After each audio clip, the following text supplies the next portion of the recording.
For EP, climbing walls and handholds is our business, but that's really not why we're here. We're here to enrich people's lives and introduce climbing to the world.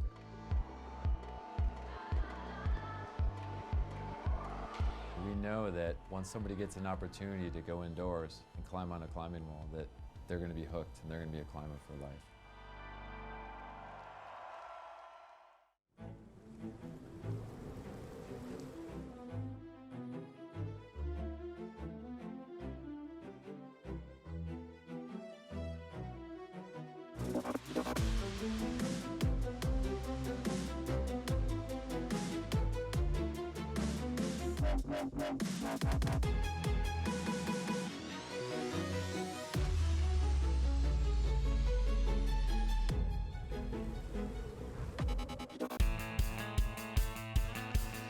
And it's a very good evening from me, Johnny Bryan, and I welcome you to the fourth stop on the Lead World Cup Roadshow for 2015. And for the first time in World Cup history, we have headed to Norway.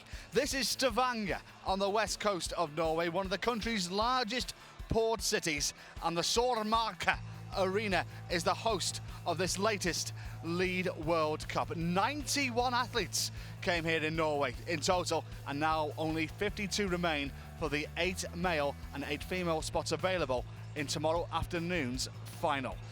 We've had a fantastic season so far. Jan Kim and Mina Markovic both shared in the Women's World Cups, and in the Men's World Cups, 3 different winners. Ramon Julian Piblanque winning out in Chamonix, Gautier Super winning out in Briançon, and a few weeks ago in Imst, after 92 attempts, Romain Desgrange finally won his first World Cup. What is going to happen here in Stavanger over the next 2 days? We shall see. As I mentioned, 26 men, I should say. 26 women will take to the wall shortly. And here are the ones who made it over the first hurdle and qualified for this semi-final. For the men, we start with a veteran from Norway, Martin Mobraten, Tomoriki Takata of Japan. Hannes Puman, the World Youth Champion of Sweden, goes up 3. Lucas Korb 4. Bernard Roca of Austria 5. Stefan Hansen, who got very close in Imst a few weeks ago, 6th. We're making the final there.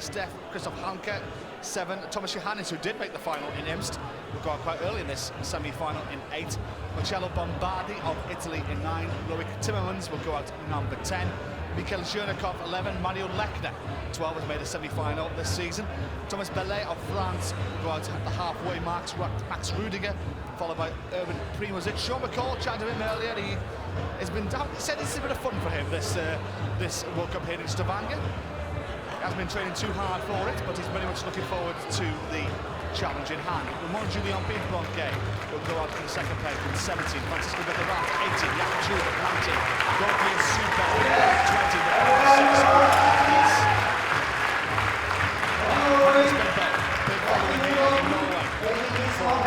Marcus Gasolfi, Helenka Skofic, Desgrange, Andra will get the male semi-final. This is how the 26 women will line up. Very quickly, Barbara Barker just getting on the wall right now. Catherine Thun and Elena Ring from Switzerland, got 2 and 3 respectively. Another Norwegian, Tina Johnson Hafsas, usually a bouldering fame, will go to number 4. Eva Vedmonova of Czech Republic 5. Netta Fredman 6. Delaney Miller 7. Christine Skrons 8. Yuka Kobayashi will look to set the early pace at 9. Rebecca Stotts 10. Aya Ono 11. Riksa Orta 12. Alicia Dufresne of France 13. Kata Posch 14. Jenny Levada 15. Evgenia Malamid will go at 16, followed then by Julia Janondri, Cassia Callan, Matilde Becerra, Magdalena Roca, who looked quite impressive in qualifying. Attila Castilrosen of Sweden will go out at 21. In the final 5, Jessie Pills, Ellen Jenico, Annik Verhoeven, Kim Jain, Mina Markovic. Ladies and gentlemen, let battle commence. So then, as I mentioned, a veteran, 2 veterans, you could say, to start. Both in their 30s, Martin Mobraten of Norway gets us underway. 32 years of age, from Trondheim. His last World Cup, amazingly, 12 years ago, before it was an IFSC World Cup. His best finish was 25th in Kuala Lumpur in 2001. Barbara Barker, of course, holds the record for the most appearances in World Cups. She's made a number last year. First semi-final this year, though, for Barbara Barker. Didn't qualify in Chamonix, where she's coming 36th place. 33rd place out in Briançon, and 29th place on home soil out in Imst.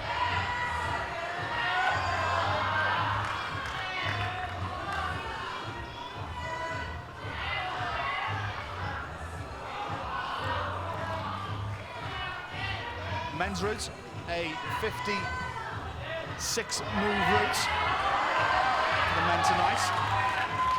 And of course, many of you know the rules.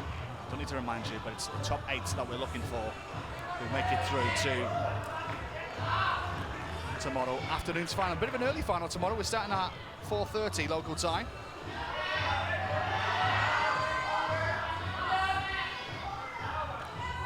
Barbara Barker, this 155th appearance in World Cups. Looking at the early paces, Martin Mulgrattan comes off the wall to a polite round of applause from the crowd. Around about the 24-25 move mark. But no doubt we've enjoyed our experiences here in Stavanger. 12 years after the last took part in a World Cup. Of course, as always, I'll keep you abreast on all the scores as the career of Barbara Barker goes on.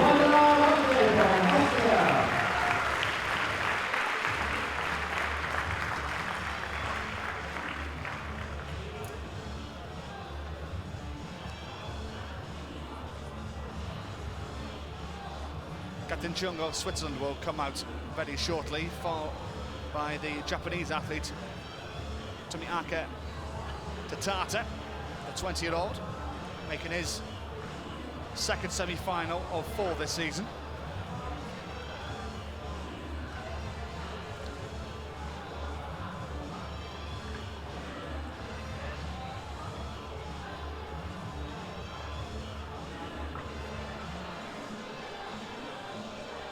Of course, many of the athletes will have to pass me to leave the arena. I'll try and grab some reaction from a few of the big names, especially later on in the semi-final. And anyone who also finds a top as well, I'll try and grab them too.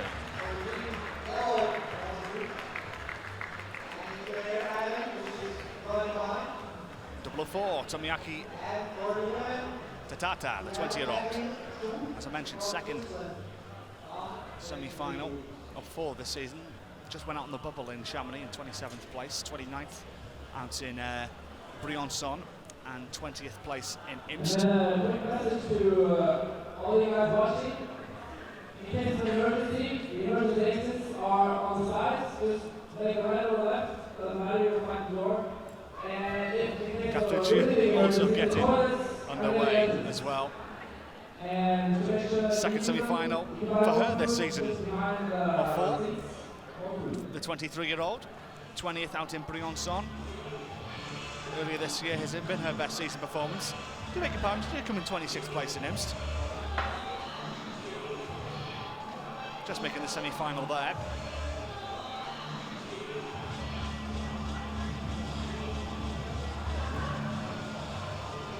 I know Stavanger have taken to this World Cup competition. Good crowd in here this evening. Alex Migos, was doing a lecture earlier. The outdoor climber, he was doing a lecture earlier in the arena. We have Lynn Hill here tomorrow, also to do a lecture before tomorrow afternoon's final. Oh, and Takata, that's not what he was looking for. A little bit of a slip there for the Japanese athlete. He'll be disappointed there. That's only what I think 7-8 moves into the route, so a little bit of a slip then from the Japanese athlete. Adam Ondra nearly slipped on that part of that route. They did use them routes in qualifying earlier, or part of that route, I should say. Adam Mondra, and he slipped on the fifth move, he told me earlier. Gave him a little bit of a fright, but he recovered well to top out. A number of climbers, both male and female, did top out both their routes. In qualifying, 4 men in fact, De Grange, Helenka, Ondra and Skofic. And for the women, there were 6 of them. Jeniko, Rich Bills, Rosen and Verhoeven.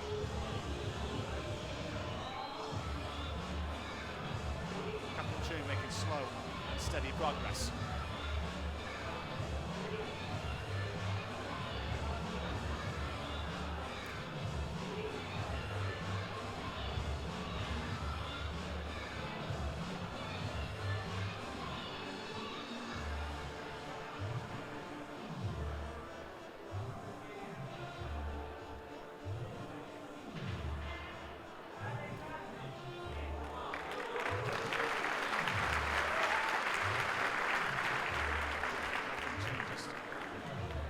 Staying on there, just put a few of the audience on the edge of their seats. The young Swede Hannes Puman has just entered the arena, World Youth Champion, and no doubt look to set the early pace in the men's competition. Good young talent is this young Swede. We'll see some of him shortly. We've got an eye though on the Swiss athletes, Catherine Chun right now, and first World Cup here in Stavanger, and very much a respectable bunch. They're quite quiet when the climbers are climbing.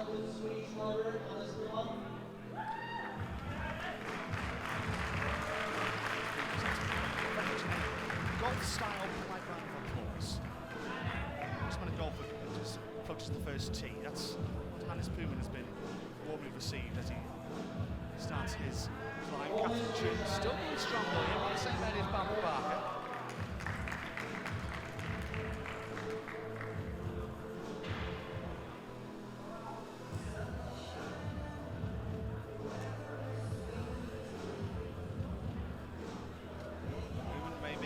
Star in this sport. European Youth Champion earlier this year. World Youth Champion out in Mayer as well.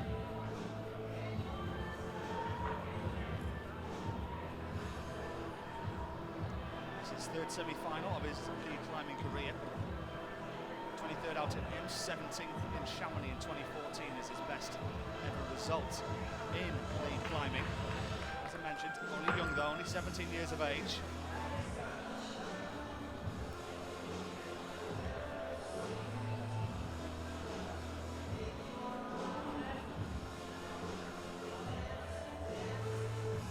A couple of fellow journalists were chatting to me about Hannes in IMS a few weeks ago.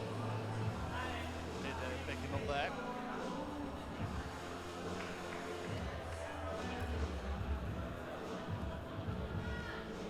Tell me how much of a talent the Swede is, especially in the junior circuit. He's been mopping up titles for fun.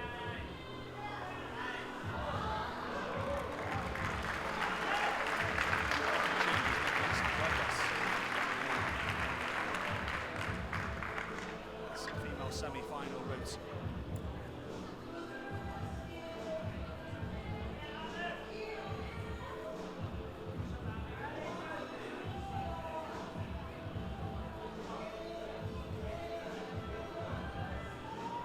Awkward where Catherine Chung is right now. It's an overhang area of this route. It's around about 60-degree angle. Perpendicular, so just comes off. It's plenty more of wind off the ears. My words on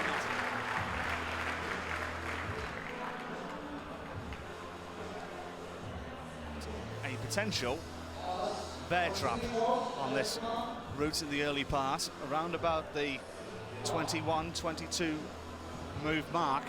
It's got a couple of the early starters unstuck.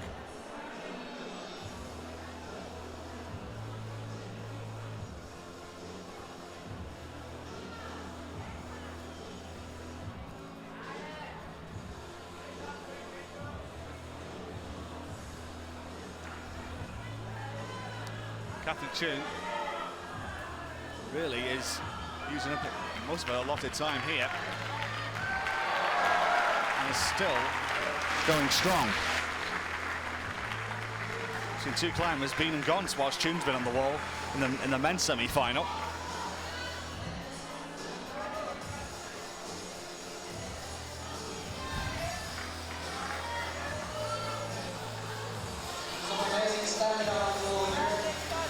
Chun, the 23-year-old, the one number 38.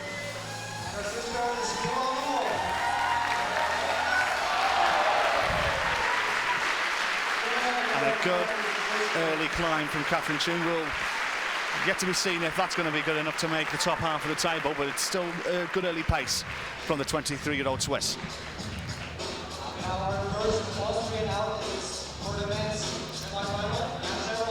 Fourth men has arrived. Lucas Korb of Austria, the 22-year-old, one number 36. First semi-final for him this season. 39th out in Chamonix, 35th in Briançon, 32nd in Emst. But already we've seen three climbers in the men's competition try and attack this semi-final route, and all three of them really coming unstuck and run about the third of the way into the route.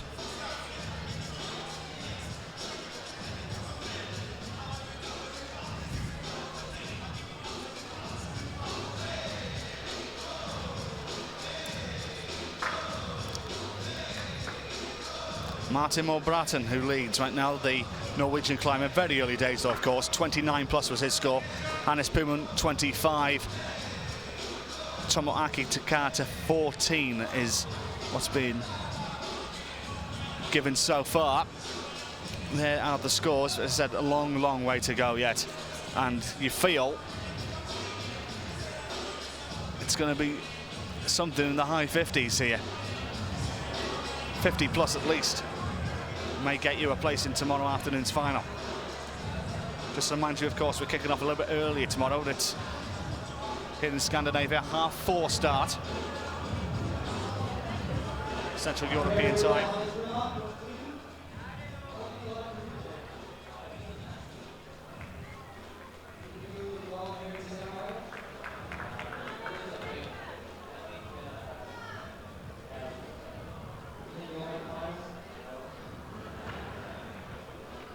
Lucas Korb.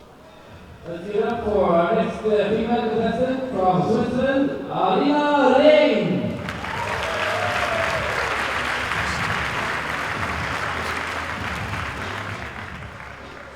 It's warmly received by this crowd. It's beginning to grow and grow, actually, as the evening has progressed. So then Lucas, 22 years of age, as I mentioned, the one number 36. 3 semi-finals in the last 12 months. He made the semis in Kron at the end of the last year, made the world semi-finals in Gijon as well, and the semis in Imst when he came in 25th place. Now this is where Hannes Puman come a little bit unstuck. It seems Lucas Korb is also trying to pull a rabbit out of a hat here to stay on this route. And it seems it's an early trapdoor on this men's semi-final route. A lot of them are coming unstuck.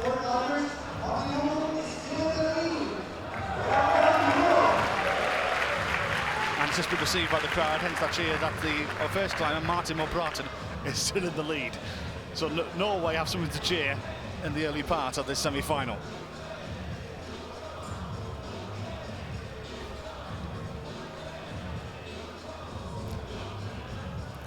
This is the 16-year-old Elena Ring. 24th in Chamonix. 35th in Emst last year. 34th in Kron. She is her first World Cup for the 16-year-old from Switzerland. No World Cup so far this season. Second at the World Youth Championships in Noumea last year in New Caledonia. I was there for that one. European Youths in Edinburgh, also a runner-up finish, which should come in second place.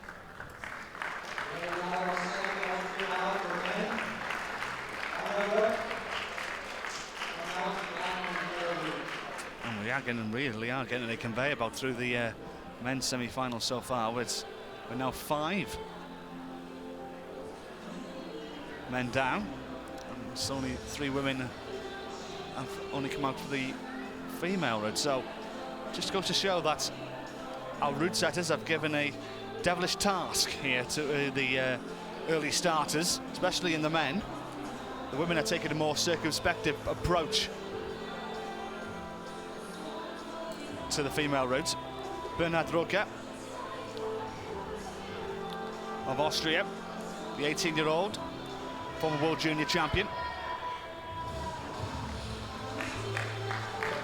From Landeck, 25th in Imst. Had a good chat with Bernhard, and I met his dog called Sam. Nice, beautiful golden retriever. That was too.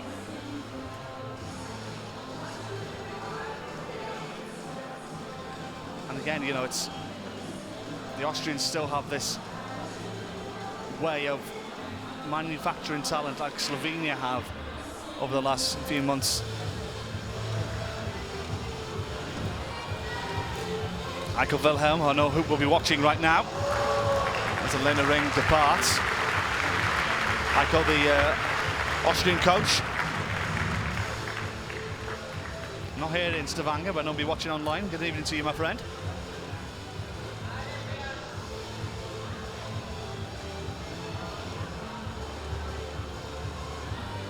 Seeing how one of his pupils does here.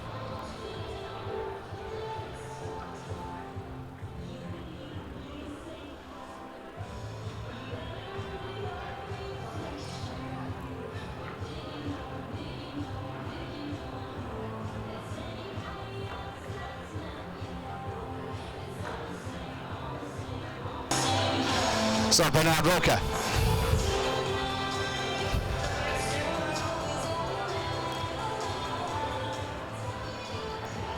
Let's see how he tackles this awkward section.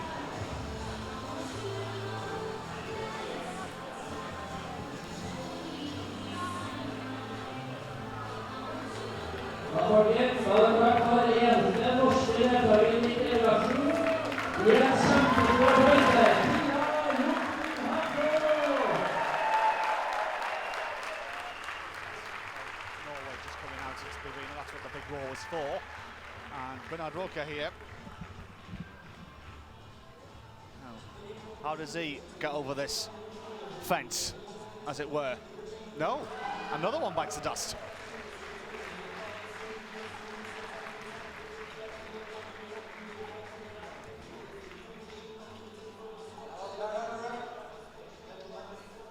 No, so not there to be for Bernhard Roca either. But as I mentioned, we'll see plenty more of him in World Cups and seasons to come, that is for sure. Tina Johnson Hafsas, usually a bouldering fame, 21-year-old, just 2 World Cups. So 1 World Cup this year, that was out in Imst. She didn't make the top 26 there. She went out in 35th place for the Oslo native. It was 14th in Imst in 2013. That's a better result in lead climbing. I've seen her many times on the bouldering walls, of course.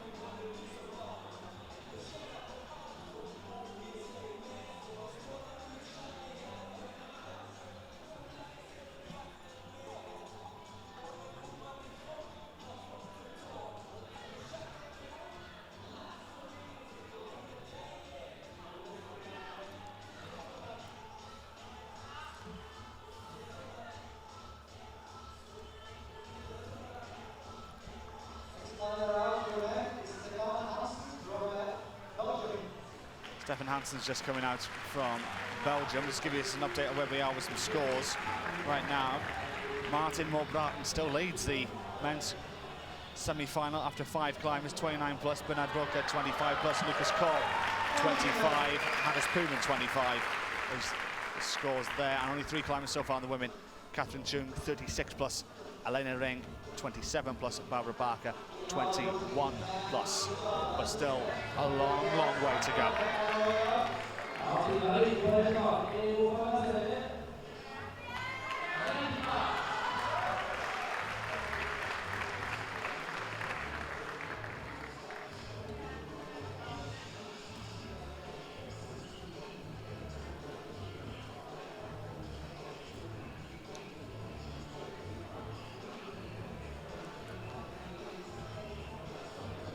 Tina Johnson just has a bit of chalk in her eye line there. Just had to shake it off. And the Belgian athlete, Hansen's, just getting underway.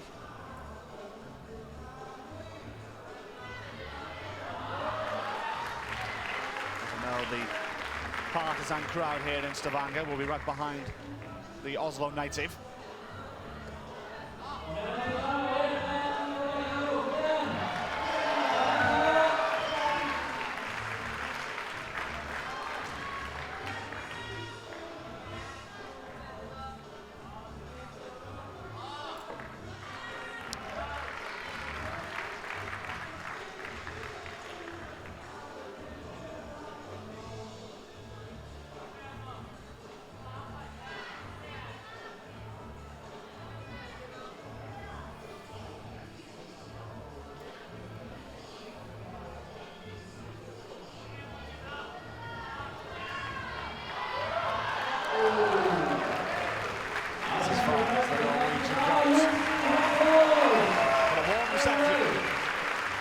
Tina Johnson Hafsas.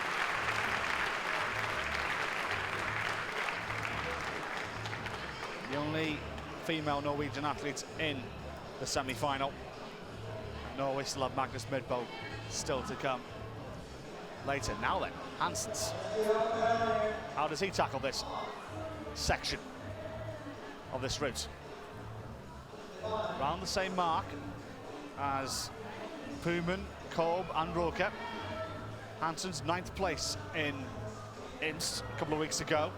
One of his best ever finishes. In fact, it could be his best finish.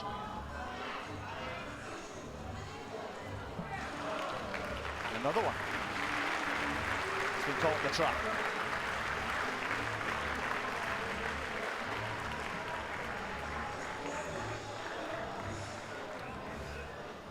Well, something to think about indeed.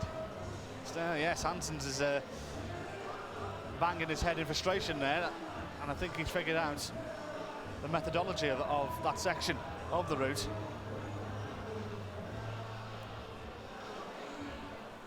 It's definitely given our early climbers a headache.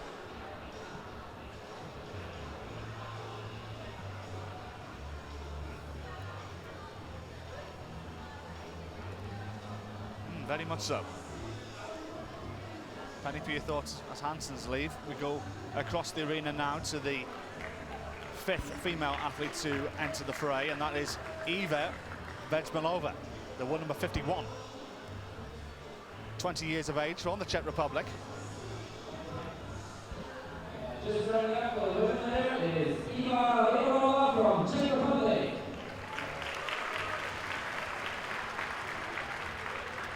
This only her first semi-final of the season. Made the semi-finals out in the World Championship in Gijon 12 months ago.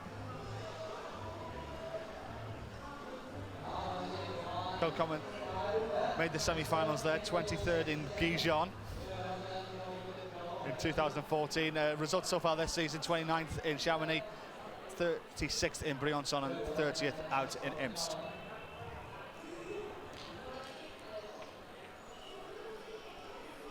So we'll see how Vejmelova gets on here. It's been very much a headache type route, the men's route. I'll see how Christoph Hanke tackles that shortly.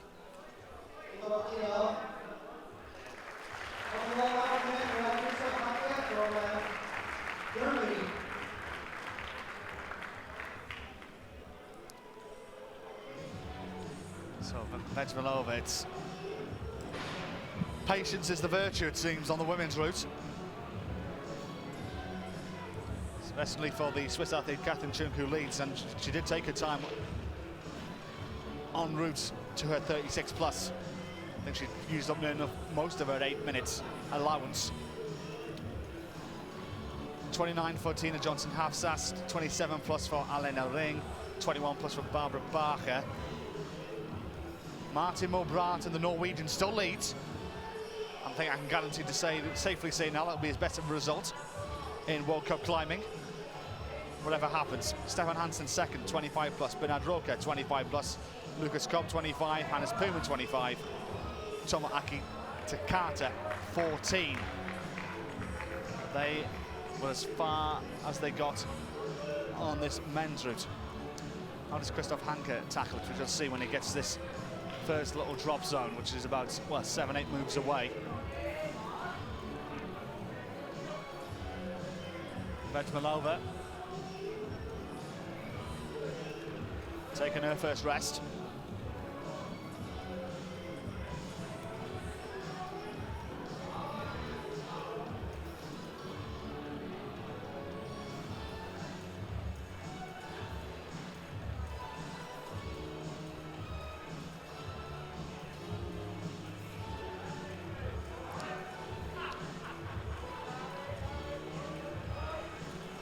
Now then, Hanke. Well, this is where everybody's coming unstuck here. They're having trouble with their feet. Christoph Hanke, has he found the route here? Has he found the methodology? Looks like he may have done. The last 4 climbers have gone stuck there. He's 26 moves in, so he surpassed that first little pitfall.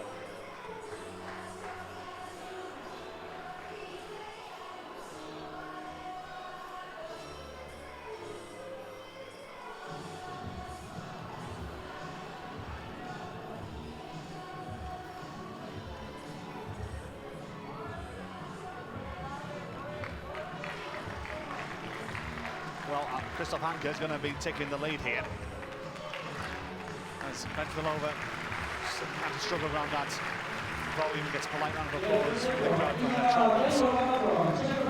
It's 31 moves in now for Hanke.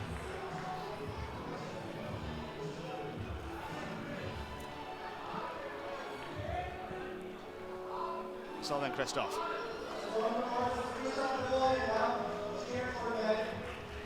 The 20-year-old. 16th in Imst. In 2013 is his best ever finish. Prior to his 14th in Briançon earlier this year.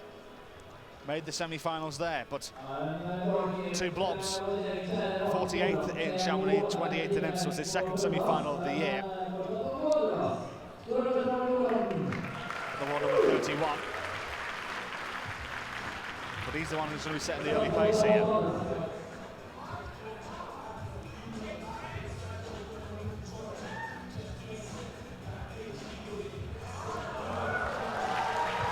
Leap of faith from Hanke.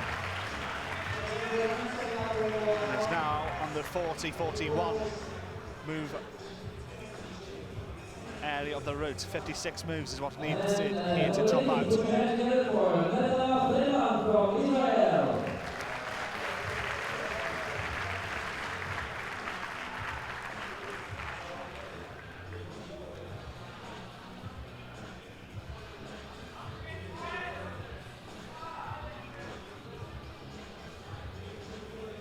Now 42, 43, 44 moves in. So this is good progress being made from the young German. Finally, be comfortable here. He's got to try and clip in here.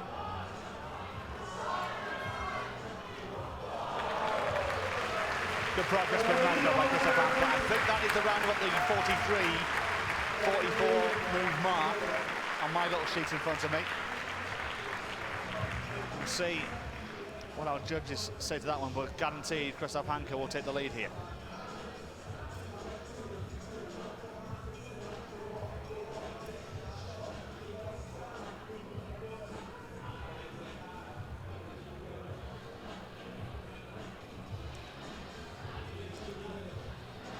Netta Fredman, the Israel national champion. Second semi-final of 4 for Netta this season. For the 19-year-old. Was pretty consistent on the Asia Tour last year. 3 back-to-back semi-final appearances in Mokpo, Wuzhang and Enzai.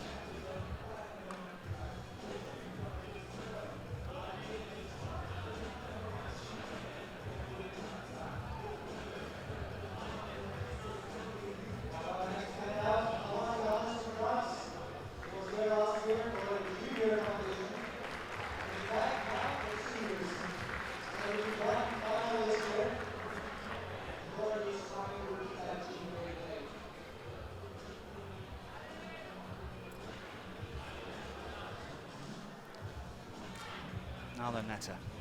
I know fellow teammate or Vaxler will be watching in the crowd here.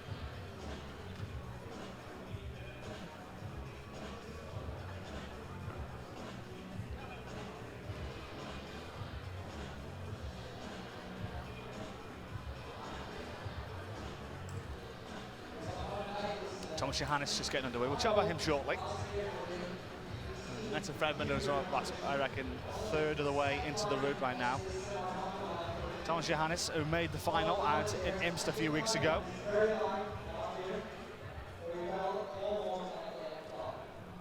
Eighth place finish in Imst. Met him afterwards in the post-tournament party. Couple of games of pool. Young fella from Neyron in France. Consistent semi-finalist this season. 10th in Chamonix, 11th in Briançon, and made the final out in Imst where he got the 8th place finish. Been to Stavanger before. He was part of the European Youth Cup that came this way 12 months ago.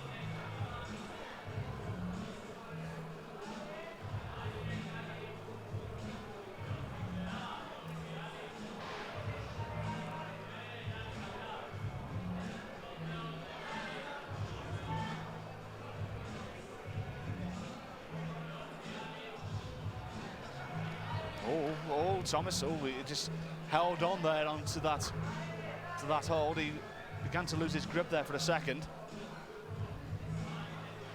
but it looks like he may have come past the first major obstacle of this race. As Fredman comes off, ran right somewhere in the mid-20s.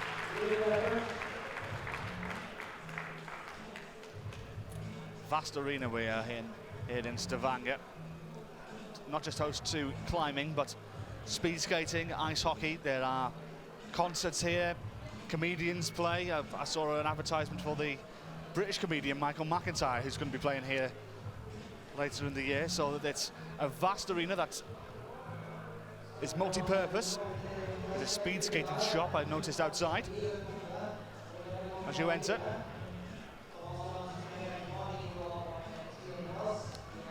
Multi-sport and multi-event complex that they have here on the west coast of Norway. Fine city as well, Stavanger. I highly recommend you come to this part of the world. Saw a cruise ship I was doing my advert this morning. I haven't seen a cruise ship that big in my life, to be fair.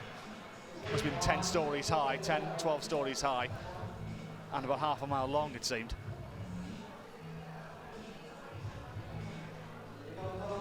It was like it was his own little city on the sea. Amazing to see. Johannes, though, in the meantime, let's see where he is.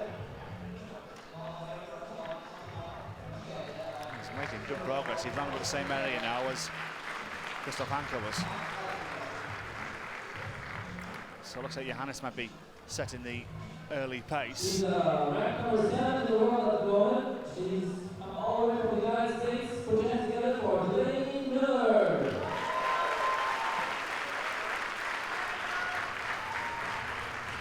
Kaiser Valle Thomas from behind me from the coaches' benches.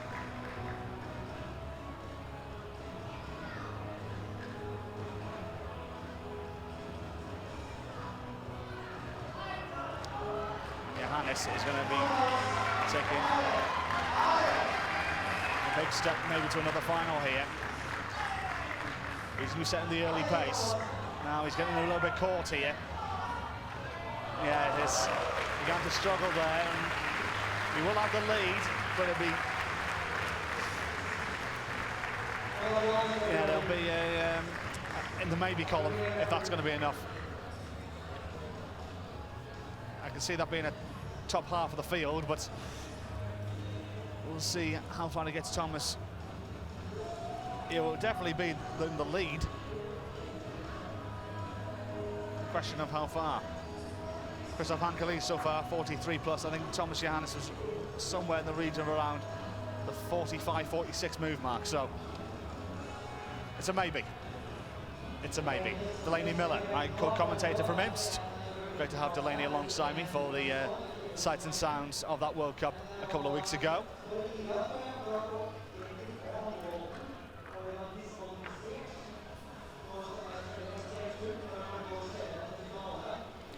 Thomas Johannes does lead, by the way, 45 plus his score, just been inputted into the computer. We still have 18 climbers still to come out in this men's semi-final.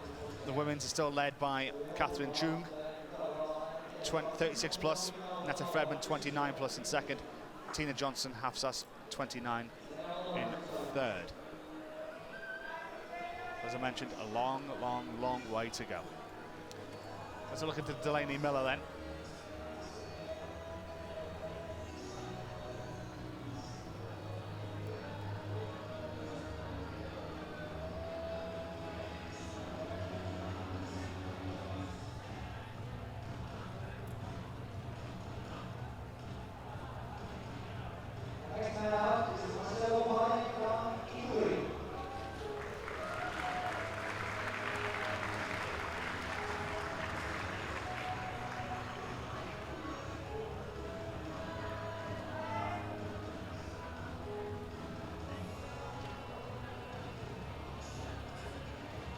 Miller's just retreating a little here on this route.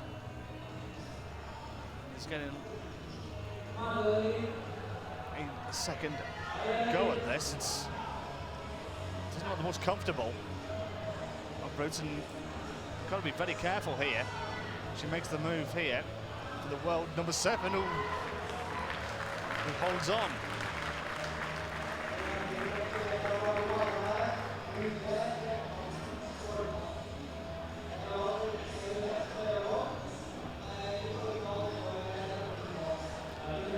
Bombardi just getting his campaign underway.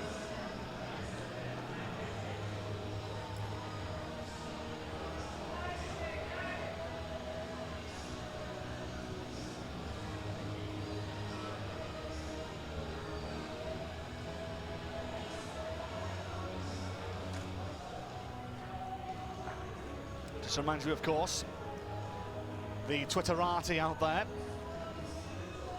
Hashtag IFSCWC for this World Cup here in Stavanger. We would be pleased as punch if you send us a tweet. Keen to hear your comments. Who you think might win it here in Stavanger? Who's the favourite maybe? Will we see a home winner, Magnus Midbo? Will he make the final? Oh, Delaney Miller, that he loses at footing but recovers well.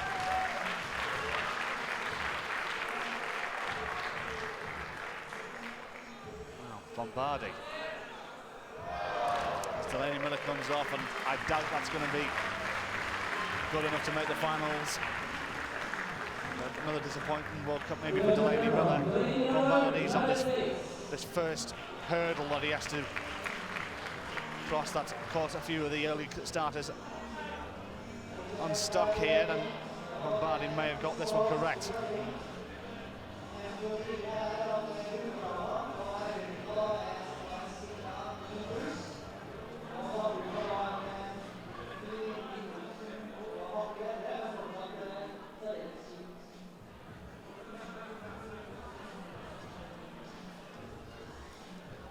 Bombardi, the 21-year-old, wore number 25.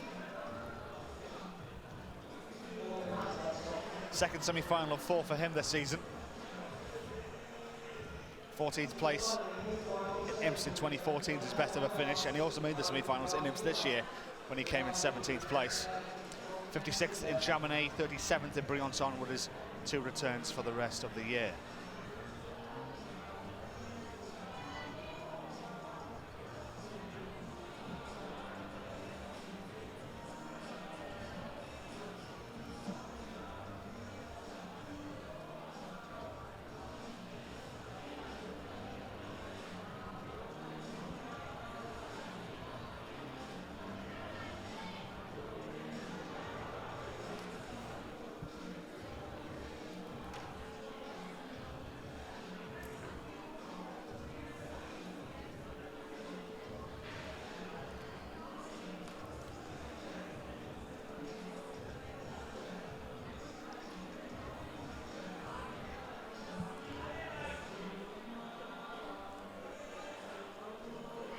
Bombardier taking a rest here.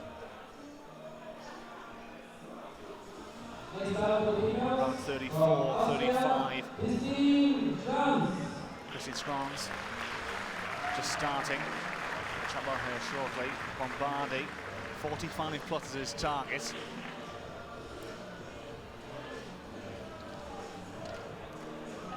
I have him 38, 39 moves in now, so this is a good climb from the Italian.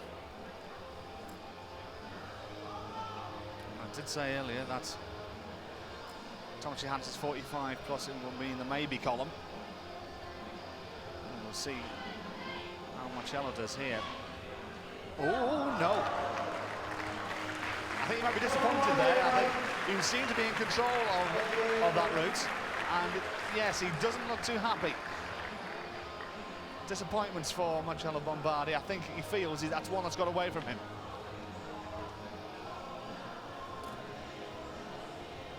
Thomas Johansson will still lead this final and is the early pace setter. Christine Scrons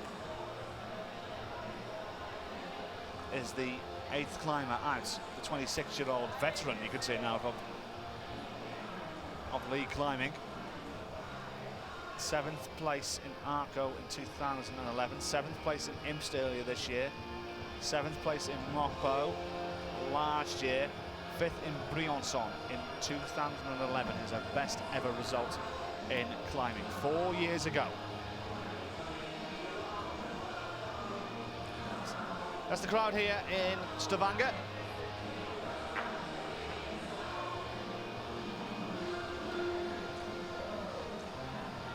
Adverts were a blast across the city. Here, as we came into the airport, there was adverts on the big screen in the airport of a Viking climbing the wall, putting his sword in the ground.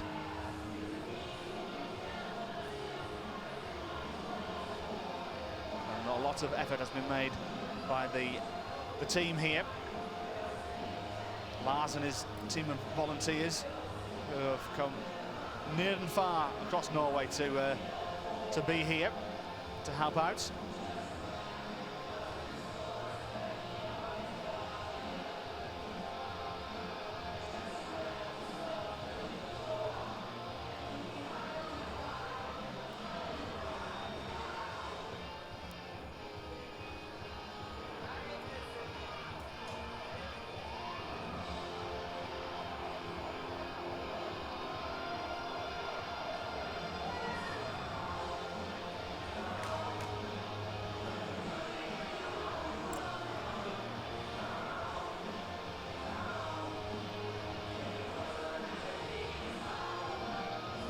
Scrolls. 4th semi-final, 4 for her this year. No worse than 15th so far this season. That was out in Briançon. I mentioned made the final out in Imst as well.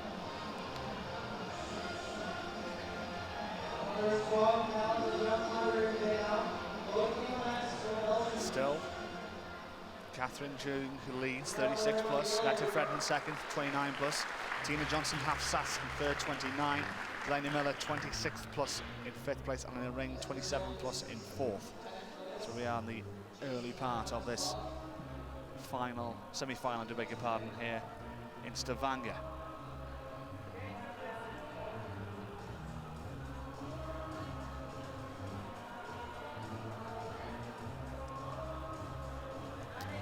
Belgian, Loic Timmermans, who no doubt has not just been looking forward to this today, but been looking forward to the end of September, when we're back in Purs.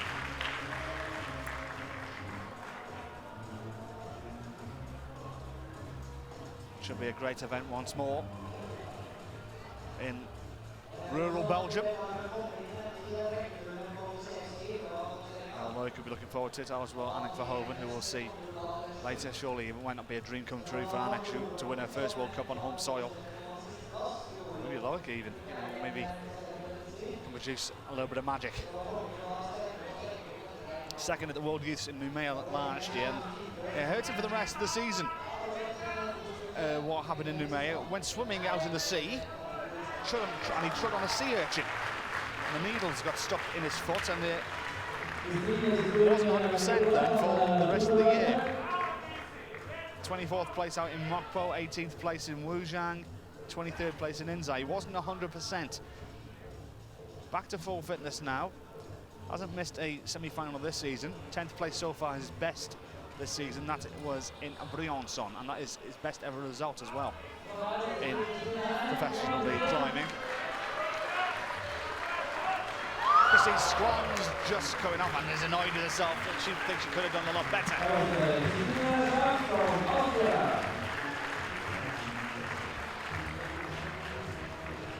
We'll see if that's going to be enough to trouble the top couple. It might be, you know. Can't tell from where I'm sitting right now. I have a metal pillar that's blocking the women's route. Just looking where she came off, and it could be up there. Give you confirmation when it lands. Loic, in the meantime, let's have a look at him.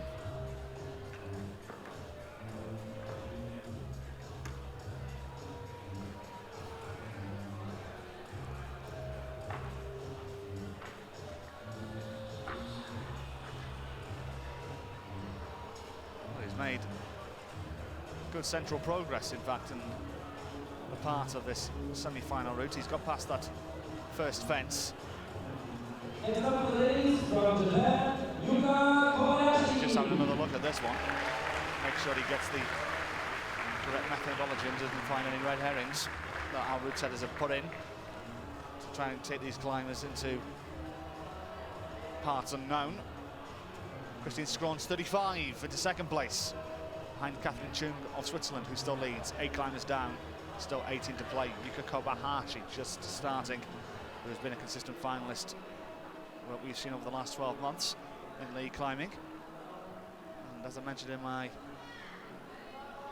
opening, when I was going through the start list, she's one that tends to go out early in semi-finals, it seems, and likes setting the pace for everybody else to follow.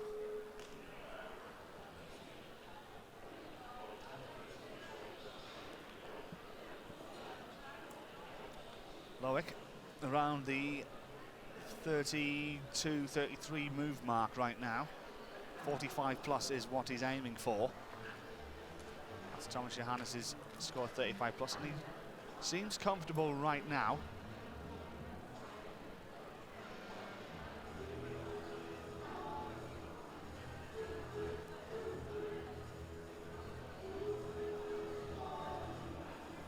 And there's both climbers in all their glory and all the stats you can see. Yuka Kobayashi, 15th out in Chamonix, made a number of finals last year, especially out in Asia, and of course at the World Championships as well she made the final.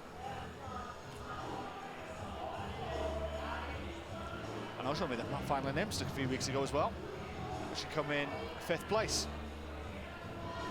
Never won a World Cup, second in Jining in China 5 years ago. But she has made 6 finals in the last 14 months, so a climber with good pedigree, and she'll be a climber that will want to set good pace here, as is Timmermans right now. 41 moves in, now getting a rest, beginning to feel pumped in that left arm as the lactic acid begins to build.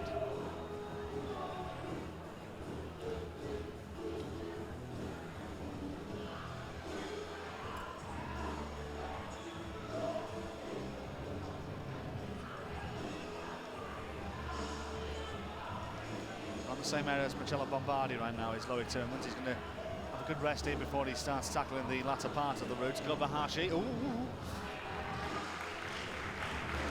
held on well. Japanese team bringing a good following. Here to Stavanger. There was plenty of him in Munich last week for the bouldering.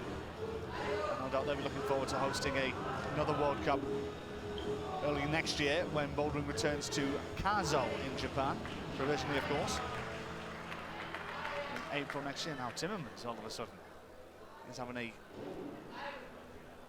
excellent semi-final so far. Around the 43, 44 move mark. He's run the same area Thomas Johannes got to. Now this is the move in fact that Thomas got stuck on, and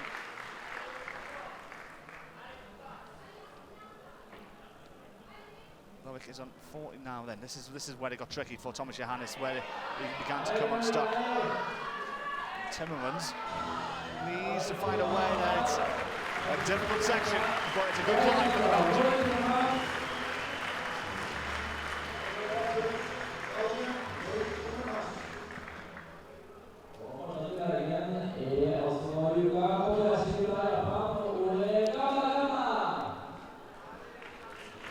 Good climb from Loic Tillmans. I think he may have the lead or be close to it.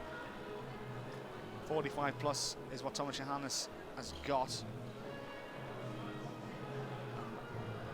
The young Belgian might be there or thereabouts. It's going to be mid-40s. Just waiting for competition to come in. I think it could be around about the same as Thomas Johannes's. 45 plus. If that's the case, the Belgian will take the lead. After 10 climbers, still 16 to go. Kobayashi is made stealthily progress up the wall. 46 plus from Loic Tillmans. Does have the lead.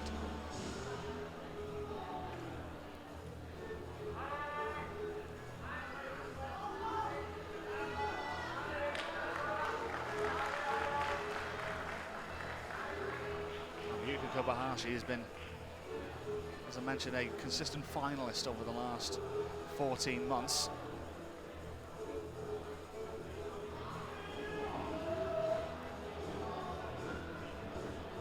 A very jovial person.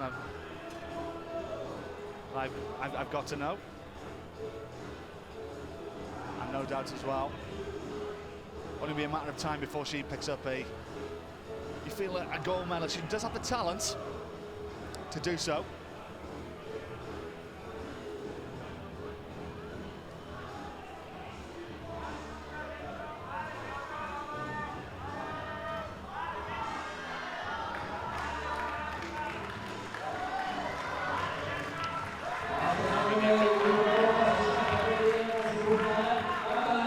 Some flexibility from the Japanese athlete.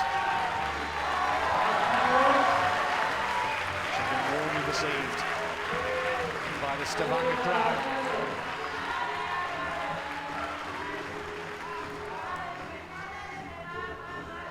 And Kobayashi now is only a number of moves away from topping out here. She is towards the final section. And as I mentioned, before she started climbing, she tends to do this. We've seen this a lot from Yuka Kobayashi. She likes going out to mid-part of the semi-finals and does tend to set the pace. Good climb from Kobayashi, and that could be tough to beat.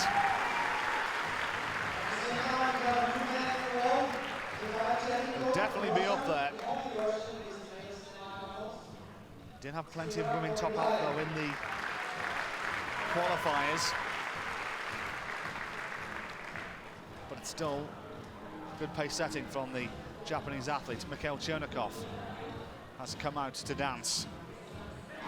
10 climbers down, number 11 entering the fray.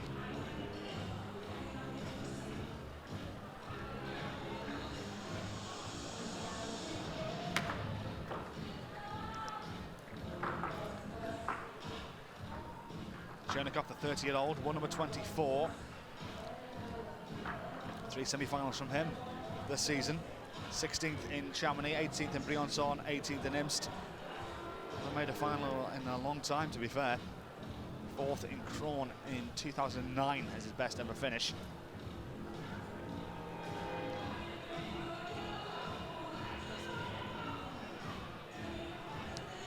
And now he's got this awkward first section that a lot of the early starters did not enjoy.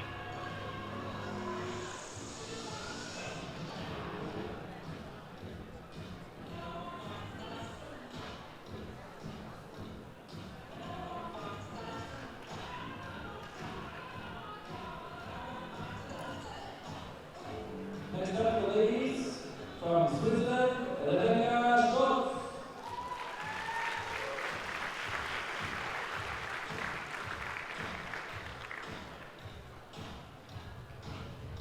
So Chernikov doesn't become another victim of that awkward first section on the 20-move mark, 25-move mark. He's having a good rest here, though. Veteran now of the game, 30 years of age.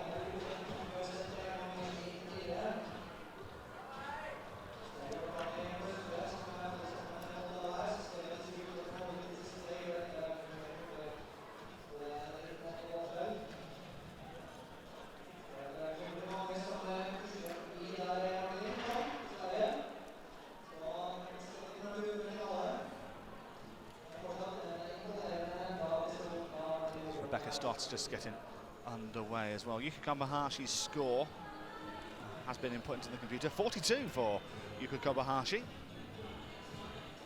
6 moves clear of Catherine Chung in second place. Christine Scrons of Austria in third with 35. Top 3 of the men, Lloyd Timmermans who leads 46 plus, Thomas Johannes 45 plus, Christoph Hanke 43 plus.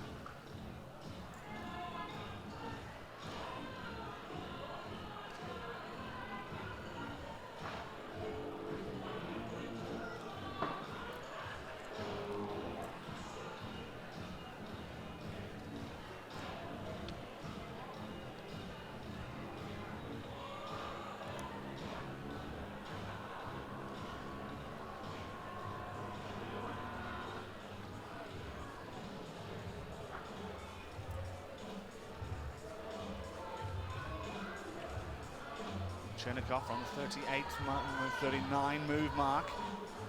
Controls himself well. Still going 46 plus is what he needs to take the lead in this semi-final. The second awkward section.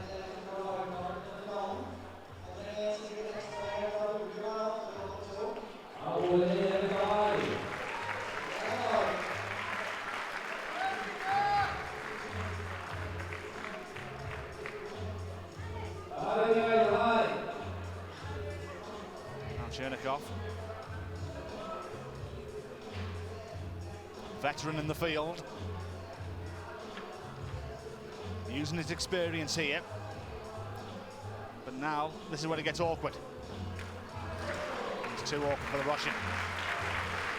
Good climbing, but it's going to be around about third place from Mikhail Chernikov, and you feel that may not be good enough, but still good progress made from the 30-year-old. Another top 20 finish.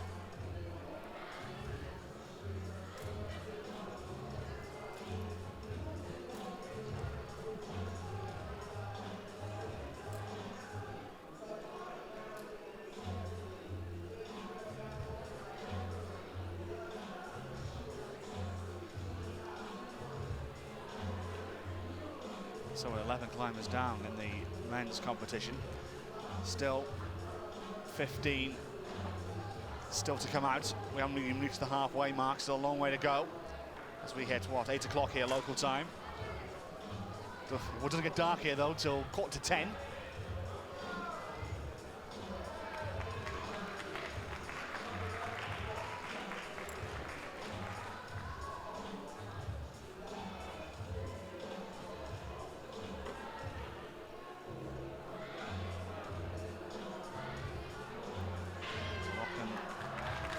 Stotts to 42 is what Yuka Kobayashi has posted.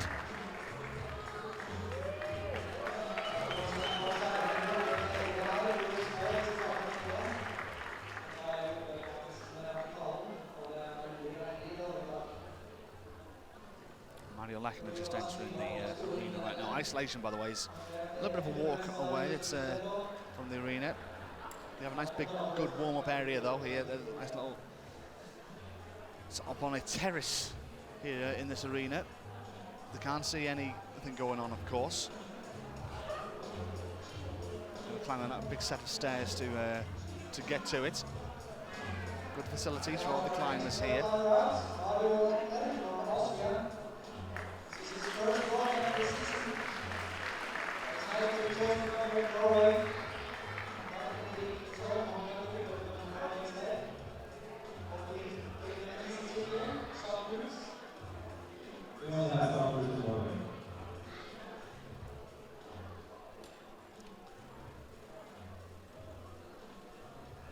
Yes, Chernikov was 43, by the way, into 4th place. Mario Lechner, who's had an up and down last 12 months.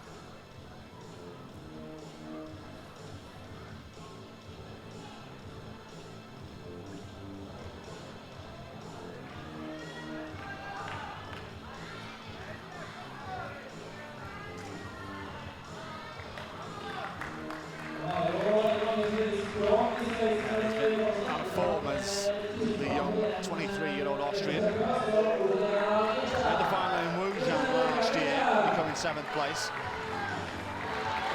That's been the highlight of his last 14 months.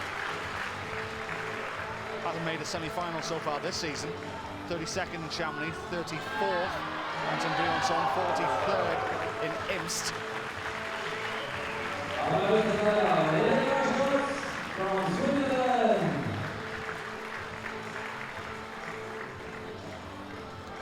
Place in Inzine in 2013 is Manuel Lechner's best performance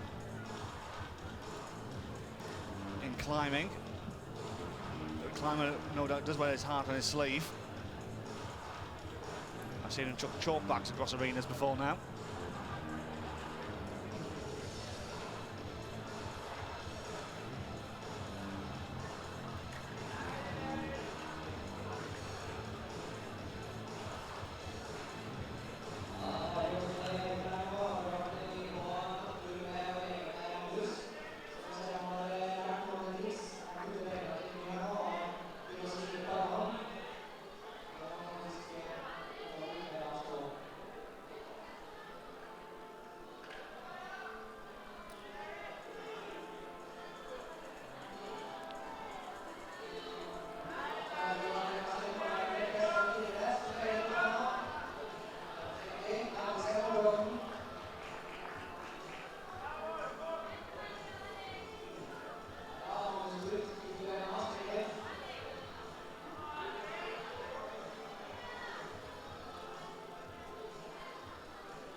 Japan, just starting her climb. Lechner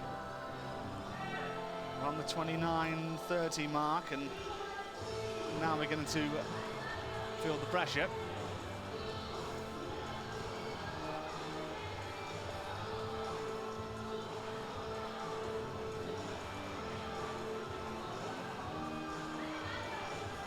And Lechner comes off and nearly goes into a lighting rig as it came off the wall there.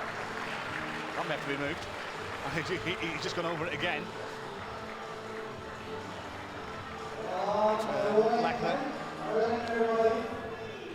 around the 31-32 mark, and he is okay. I think it caught our belay by surprise, and a number of people as well. And there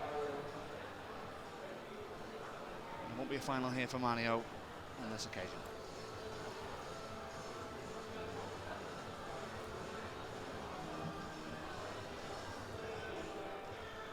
Irono of Japan.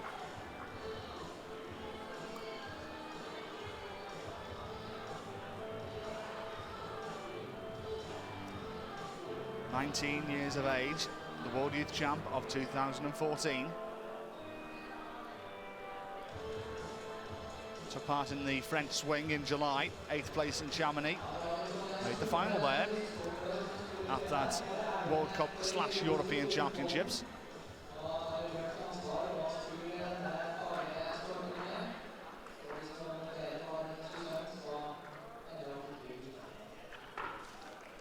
'23rd place in Briançon.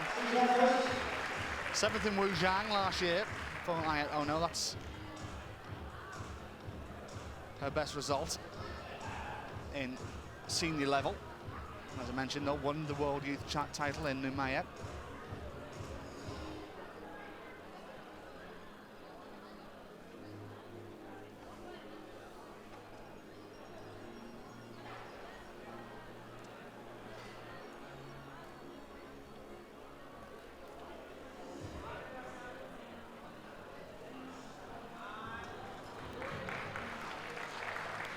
Just hold on there.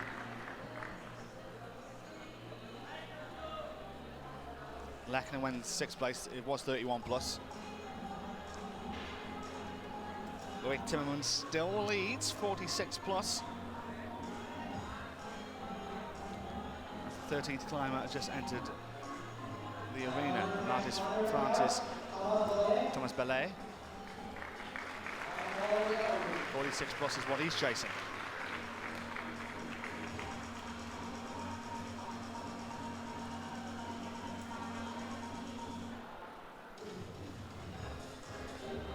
Tell you what, Loic Timmermans is 46 plus. It's a good maybe shout right now.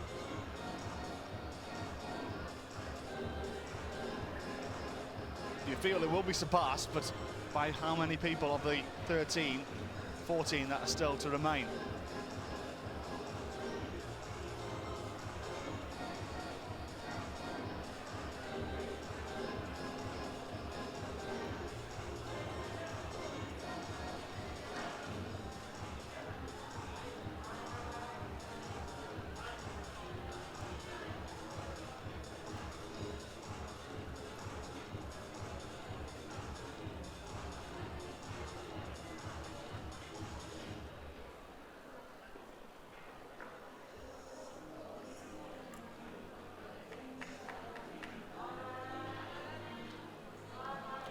Irono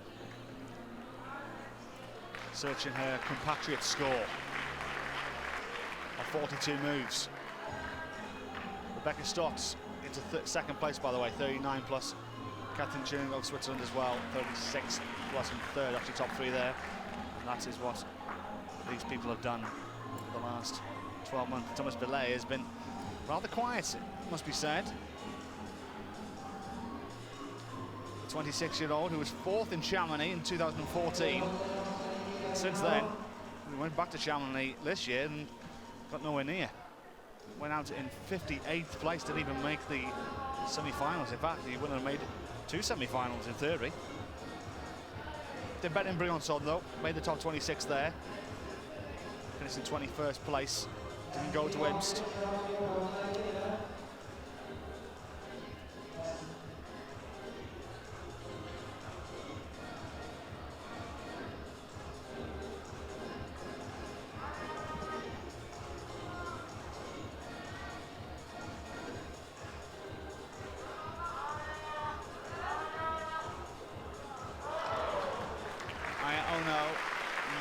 On the area where she's strong, captain in that area, 36-ish.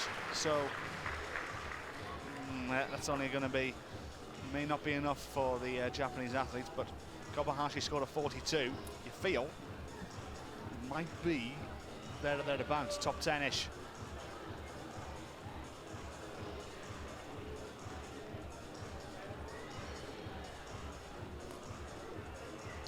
All right, Thomas Bellet.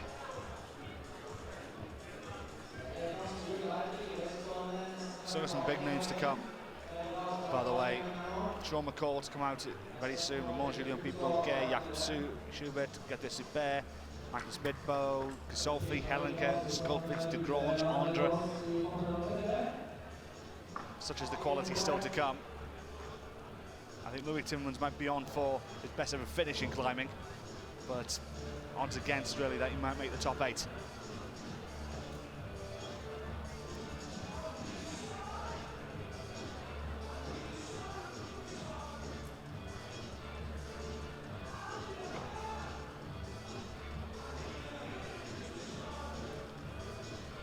Aya Ono, same area as Catherine June, 36 moves in 4th place for the Japanese athlete. 11 climbers down we are in the women's semi-final. Kobayashi still leads with 42, Rebecca Stott's 39, Catherine June 36 plus, Aya Ono 36, Christine Scron's 35. That's your top 5 in the women. The men, 46 plus, Louis Tillmans, Thomas Johannes 45 plus, Christoph Hanke 43 plus, Mikhail Chernikov 43, Angela Bombardi 41 plus. Thomas Billet is on about the 41 plus mark now.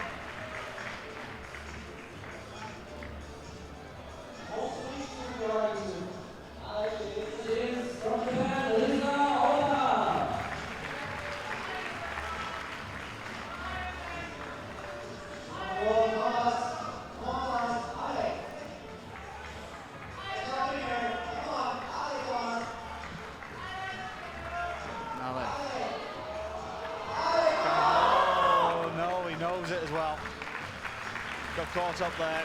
That wasn't a merry dance for Thomas Ballet at all, and he won't be making the top 8. And he feels that maybe a chance had got away from him there. So back across the field we go, as we now have a route clean on the men's semi-finals. We've reached the halfway mark there. Risa Otet.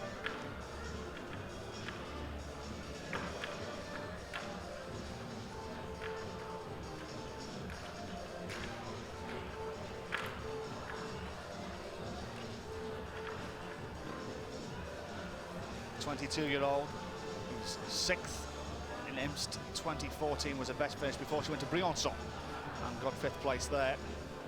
11th place in Chamonix and 13th place in Imst at her returns for the season.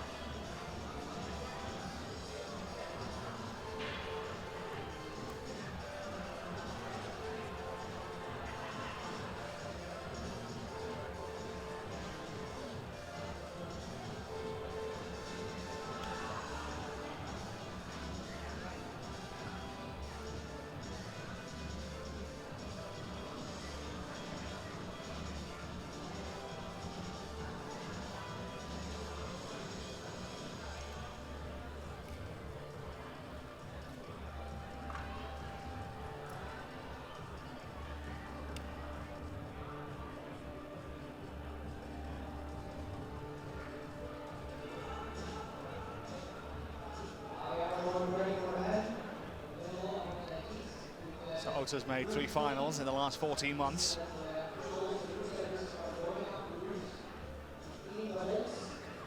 Only missed 1 World Cup in the last 14 months as well. That was out in China. She didn't go to Wujiang. She's made every semi-final. Keeps her consistency up. Bit of disappointment on home soil last season, which she came in 22nd place in Inzai.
As you can see the route there in all its glory. This is their first difficult section, and now Ota is going to go around this overhang here and begin to make a move.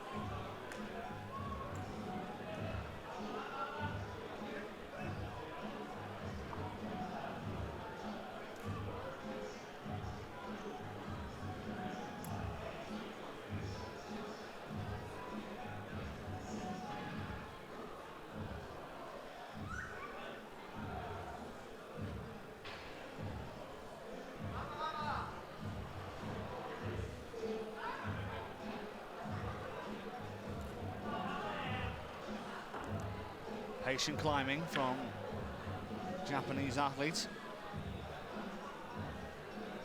Third of three we'll see in this semi-final. She's chasing her teammate Yuka Kobayashi here.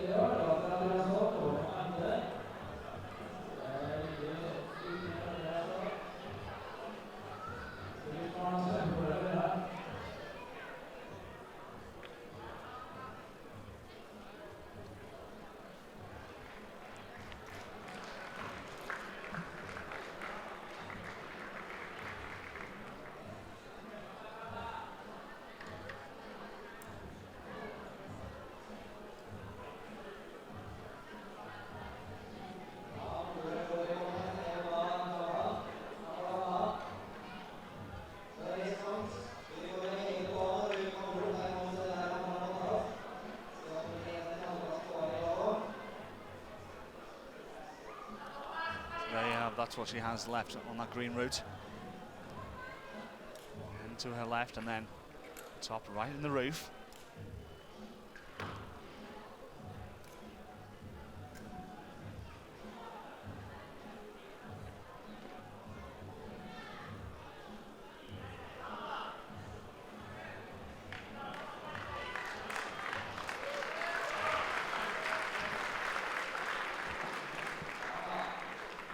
Has been greatly received by this very respectable crowd here in Stavanger tonight.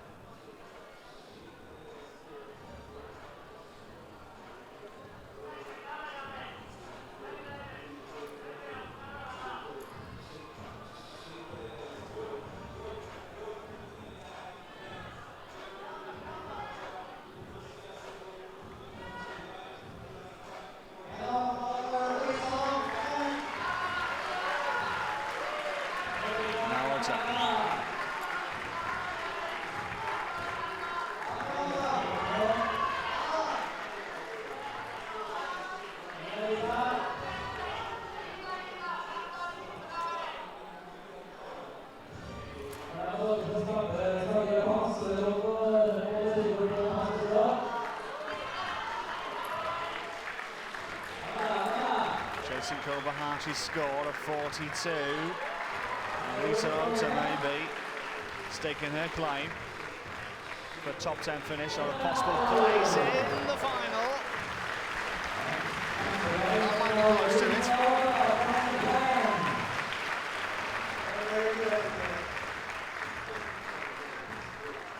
Definitely was too from Lisa Ota. Not much emotion from her. She's having a good look. Her teammates and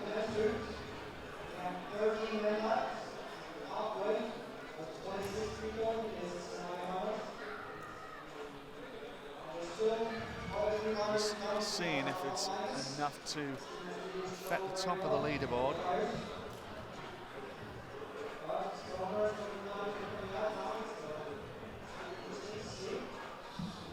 Just waiting for the score to be inputted, but Risa Ota will be pretty pleased with her efforts. Still hasn't arrived, as you can see. Our route setters are just having a route clean as we've reached the halfway point of this semi-final.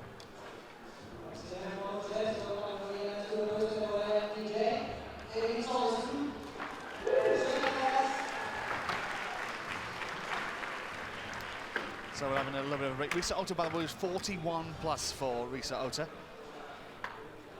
for her semi-final climb. As we wait for our next female athlete to come out. We've still got a route clean going on the men's wall, so we're a little bit of a break. I'll just tell you where we stand right now.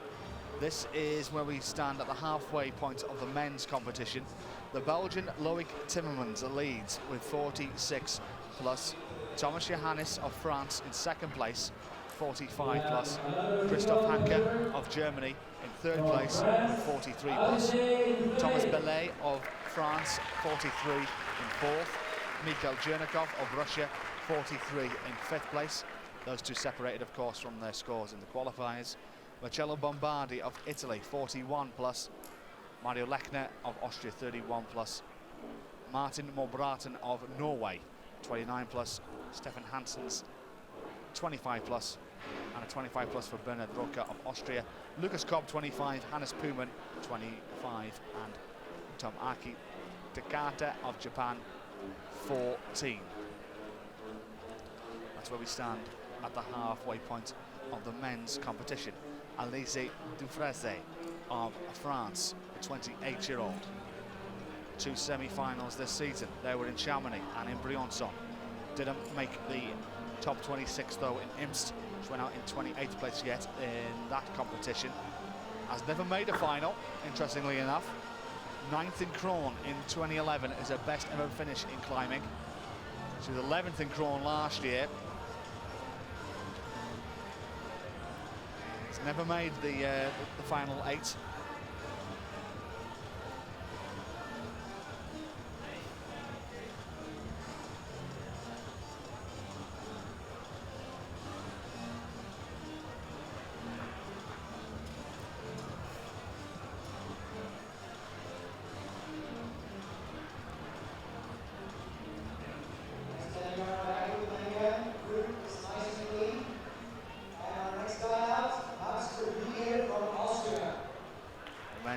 Semi-finals just resumed.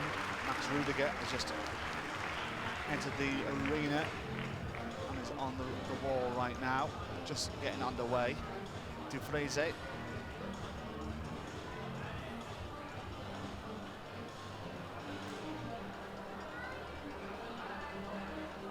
As I mentioned, the 28-year-old who's wall number 27. Had a quiet second part of last season. I think a little bit of injury troubles for Alizé. Didn't take part in 7 competitions last season, not the 9. Went to Haiyang and was in Krohn, but didn't participate in any other World Cup last year. As I mentioned, 2 semi-finals so far this year, the 24th place in Chamonix and the 18th place in Briançon.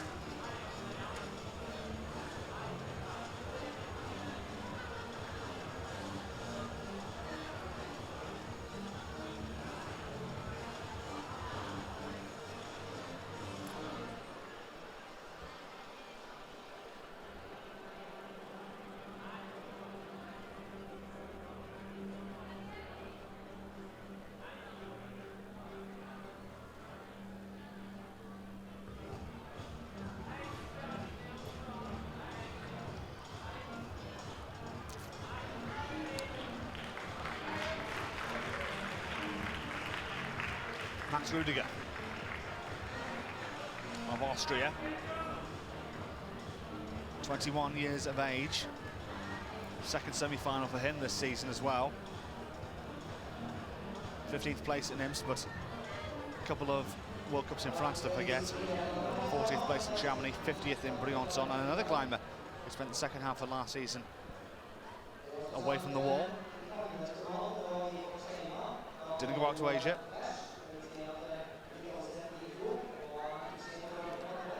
9th in Pairs in 2011 is his best ever result. In climbing, we're back in Pairs next month, to remind you.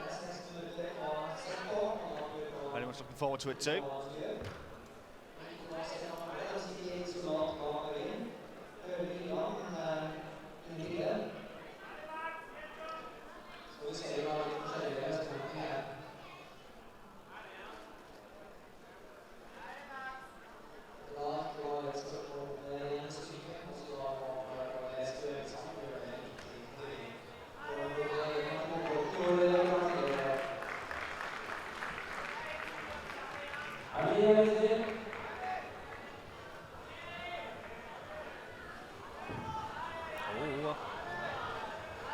Alizé beginning to lose a foot in, and it's only a matter of time.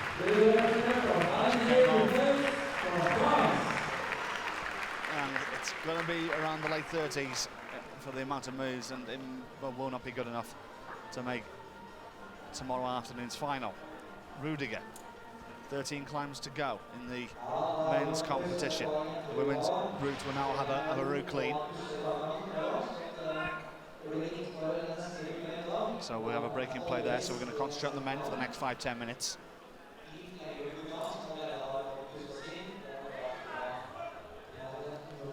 Some of the big hitters still to come as well. Primozic of Slovenia next, then followed by McCall.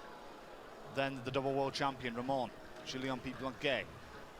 And the pride of Italy, Inveterata, to come as well. Gasolfi, the number one, Jakob Schubert still to come as well. World Cup winners in Gautier Super. Dom Skolfic, who is only a matter of time before he picks up a World Cup, you feel. He's to come out still later on tonight. De Grange, who won in Imst, the latest World Cup winner. 92 goes it took him to win a World Cup. He's still to come, and then Adam Ondra, who hasn't won a World Cup all season in either discipline. Rudiger, though, looking to get past Timmermans now. Spoke too soon.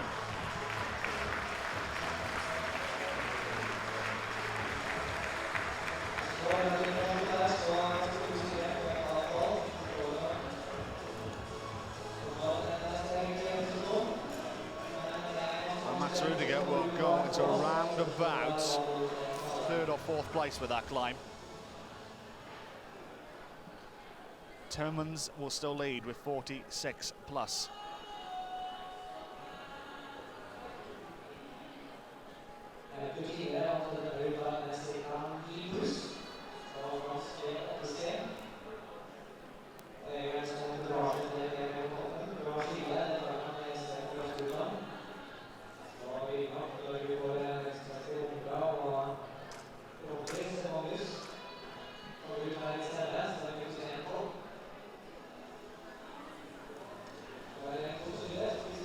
Plus from Loic Timmermans is what leads Johannes second place, 45 plus. There hasn't been an imported score yet. Max Rudiger, I think it's round about that mark. The 43, 44 range. Didn't pass Timmermans, I know that for sure.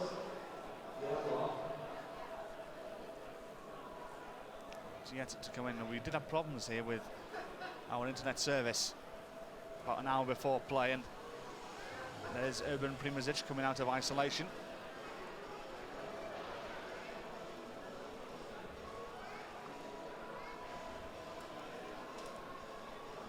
So Primozic enters the fray across the arena. And he will look to get his semi-final campaign underway. Did well out in Imst. Climbed very well, in fact, if my memory recalls, in that semi-final.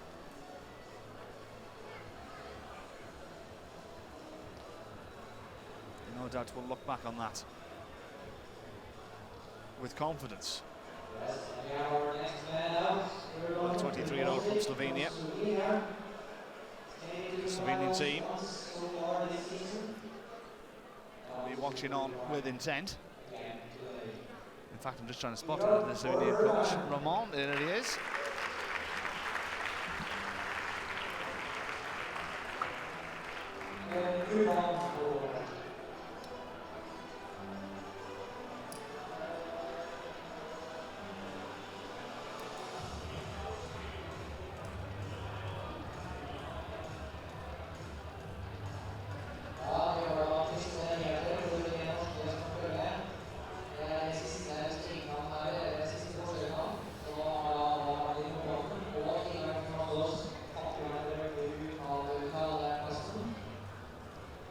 Primozic, the 23-year-old, made 2 finals of the last 14 months. One was in Chamonix in 2014, the other in Imst a couple of weeks ago. 21st in Chamonix this year, 12th in Briançon, made every semi-final. Never won a World Cup, never podiumed either. Wuzhang, 2013, his best return. That was a 5th place finish there.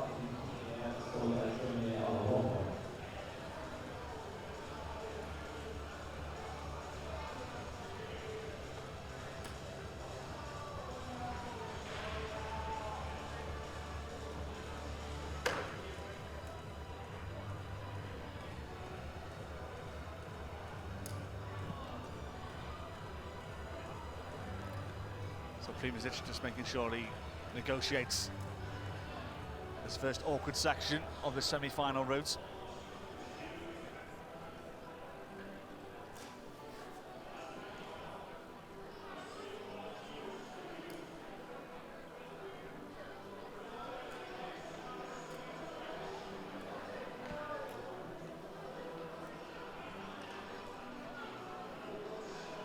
Well played.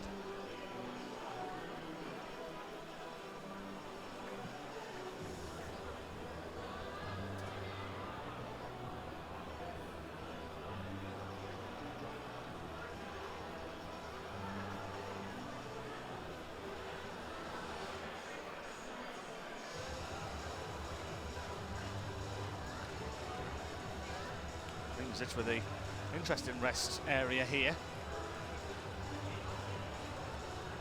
Didn't look like the most comfy of positions, but it's worked for the Slovenian.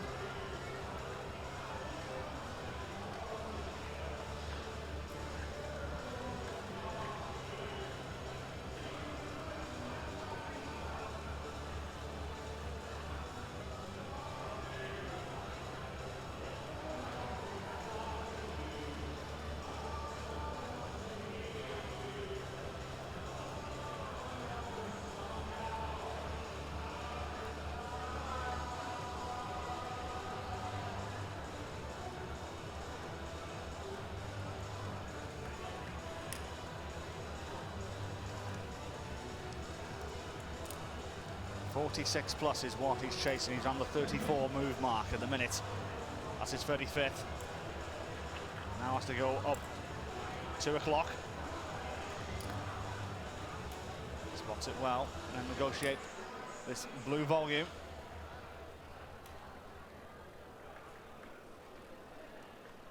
Doing it with relative comfort right now. This is the second awkward area of this route. That's why we've got a Constantine scoreboard at the top 6 from 41 to 46+.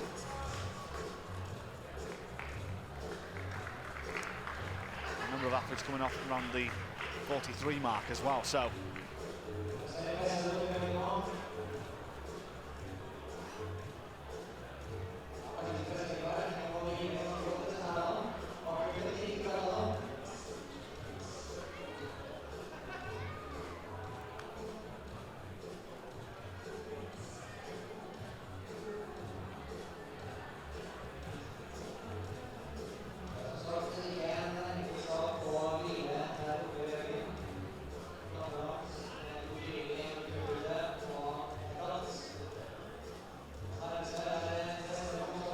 That's the 43rd move. This is 44 coming up. Primožič looking to steal the lead from Loic Timmermans here.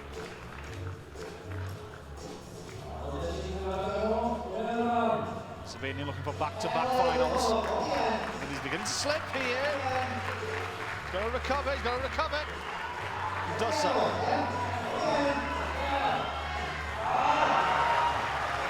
That's 45.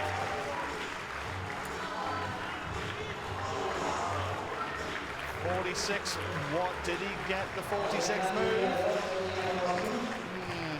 46 plus Loic Timmermans. We shall see what our judges say. We still haven't had a score put in for Rudiger yet either. So there's one or two gremlins in the scoring computer right now.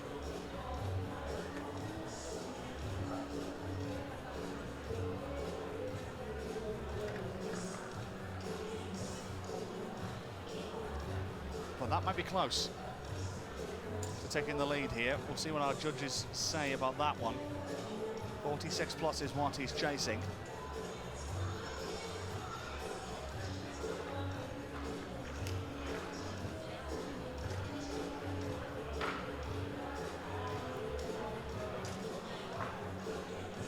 Not yet inputted. They're still cleaning the women's route, by the way. I think they just finished, in fact.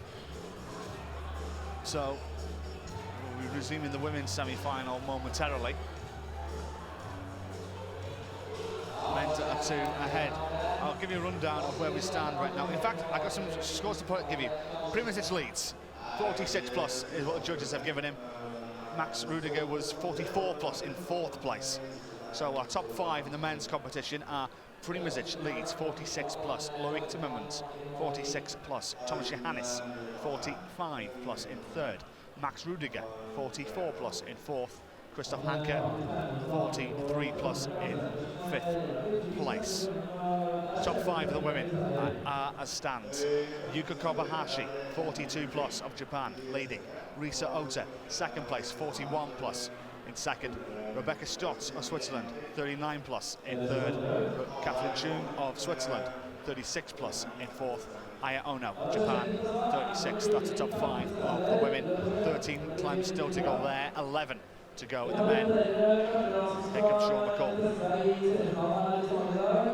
This summer from the female class, Austrian, her name is Katharina Bosch. Sean McCall just getting out of the way. The men's semi-final 2 climbers ahead of the women's. Kata Bosch just started her climb. Sean McCall gets a very warm reception from this Norwegian crowd. Chatting to Sean earlier about climbing possibly in the Olympic Games. You'll see that in the YouTube later in the week. And I had a couple of chats to him about 2015 in general. And he hasn't really trained too much for this competition here in Stavanger. He was telling me he's going to treat it as a little bit of fun.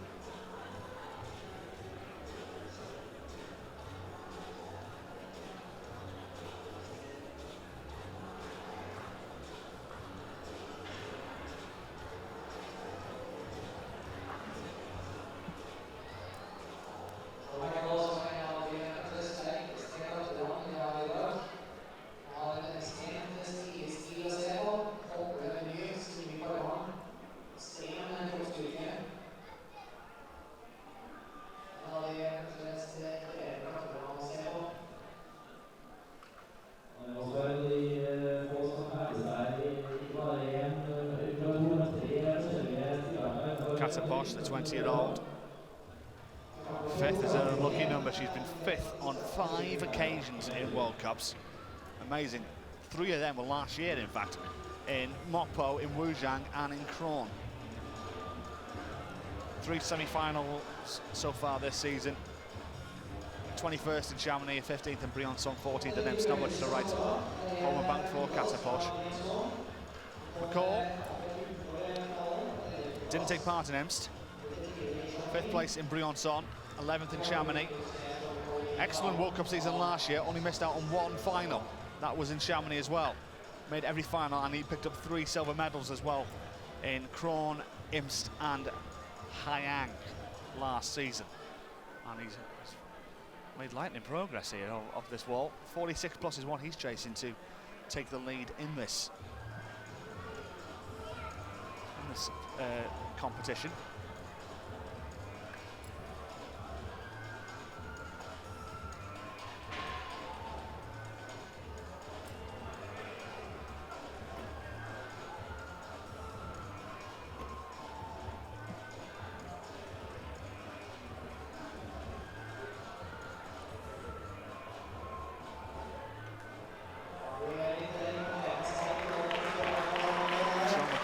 Much time here. Kata Bosch roughly towards approaching the halfway mark, I should say.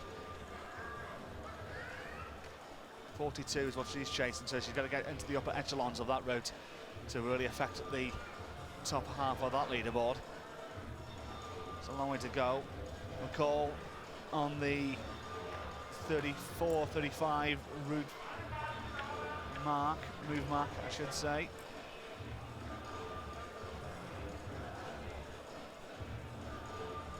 Jimmy Payne's running about the 42nd, 43rd. So here we go. This is the move coming right now. The short call for him to stamp his authority in the semi-final and give the last 10 something to chase. As I mentioned, he's taking this as a little bit of fun here in Stavanger. Hasn't trained too hard for it here. He's found the rest period here, but his feet was beginning to slip, so he's recovering well. And now coming across is the Canadian. Yeah.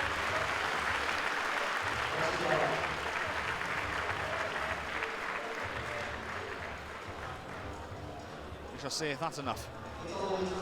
It's going to be on the upper echelons of the leaderboard right now. We'll wait for it to be confirmed. 46 maybe, 45, it's around that area. He's got a rueful smile on his face. And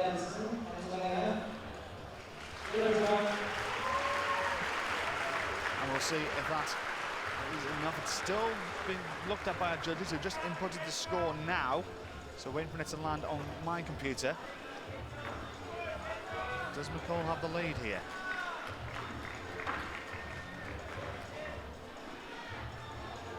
No, he doesn't. 46, no positive move given for the Canadian. He goes into third place behind Timmermans and Primozic. 10 climbers to go. Kata Posh.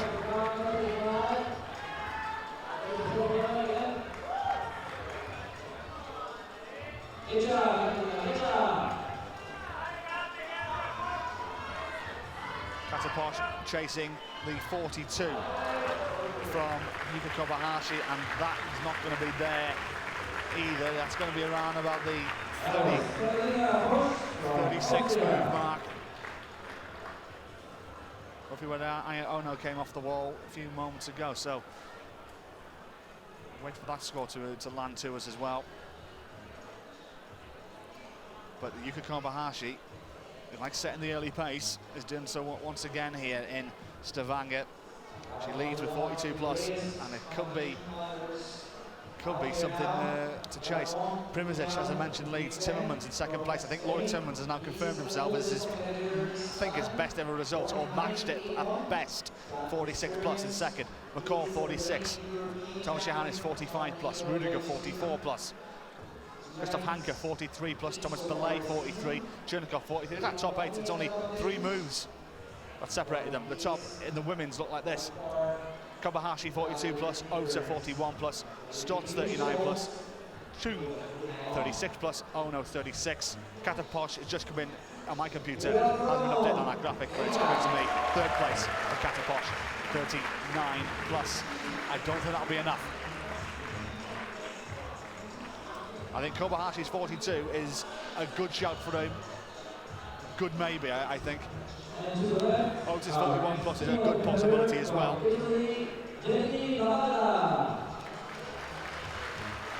We've still got some good great climbs to come in the women's competition as well. Callan, Roka, Pils, Jeniko, Verhoeven, Kim Markovic. Some big names to come.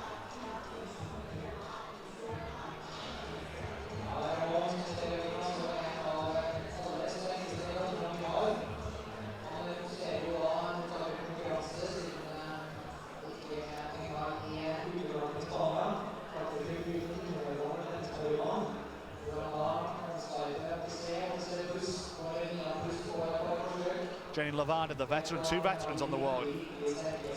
Monsieur Olympique Blanquet, double world champion, 3-time European champion. And annals of World Cups to his name, 21 in fact. Didn't do well in Briançon though, the following week. 26th place in Briançon, last in the semi-final. 13th place in Imst as well. For the 33-year-old veteran.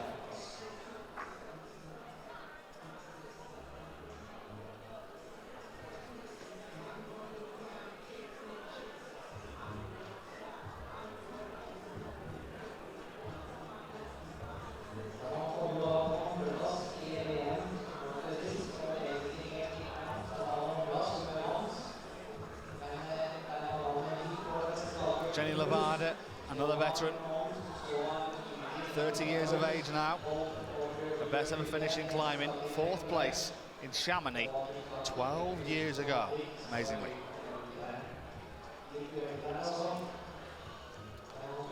Pair of 21st places for Jenny Levada this season, and she did make the top 26 out in Chamonix. Good qualifying though, did well.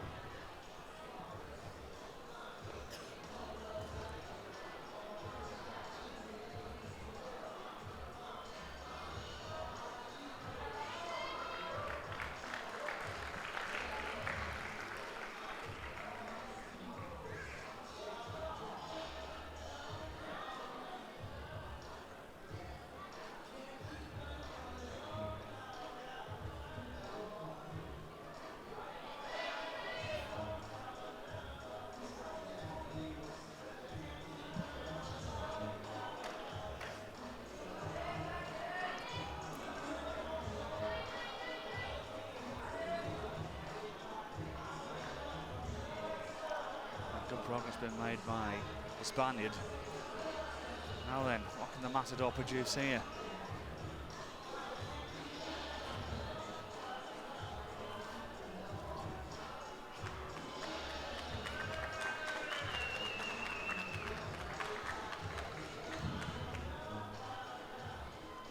Around about the 34, 35 move mark. 46 plus is what he needs to surpass. And then still got, what, another 9 climbers to come after him as well, so.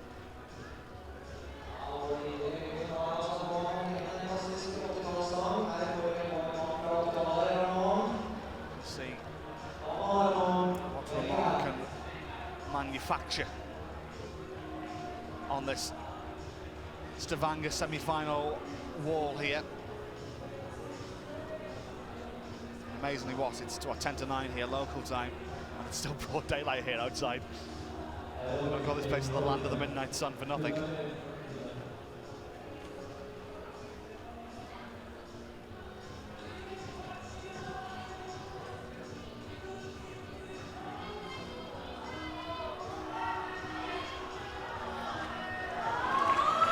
then Jenny Lovato annoyed with her efforts there. That's going to be around the late 20s in amount of moves, so that's not going to be Jenny's day to make a final here in Stavanger. Now then, Ramon, 41 moves down.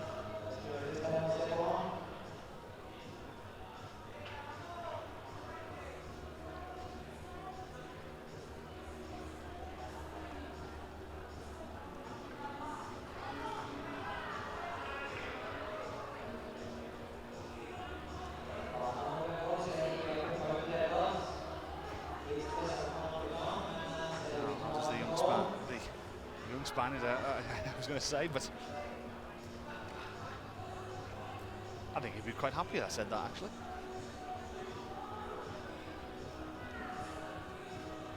Young at the ripe old age of 33. Here's the move. Come across that, it's not volume. You can't see that on your screen, but it does stick out about a metre out of the wall there. Awkward section, this. And Ramon using his fingertips, and no. Well then, double world champion, not too pleased with that as he came down from the wall, and that one could be very, very close to the top. It really is a concertina in the top 10 now. We'll see what effect Ramon Julien Biblanquet has done here, or is it going to be another missed final? Won the first World Cup, but it's been nothing much to write home about since. If he's got the 46 plus, he'll lead due to his countback score, and he does so. He does so. 46 plus is his score, and he takes the lead in this competition. There's still 9 climbers still to come out in the men's competition, just to remind you, but it is very, very close. The top 9 separated by only 3 moves.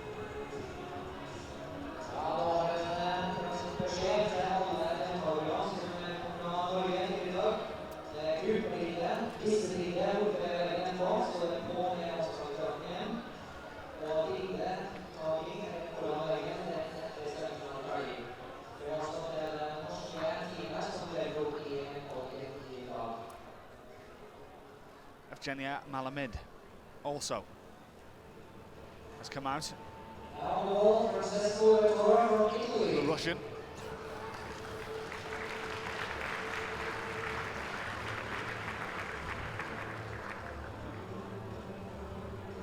As soon as Francesco Vetterata is just this second started, as soon as he's finished, we'll be able to give you what people will need to get through to tomorrow's final. We'll be at that point where the permutations will settle in. I think Loic Timmermans, by the way, has recorded his best ever finish in climbing, whatever happens, if he doesn't make the final or not. They're going down as no worse than 12th. I think he's matched his best ever finish.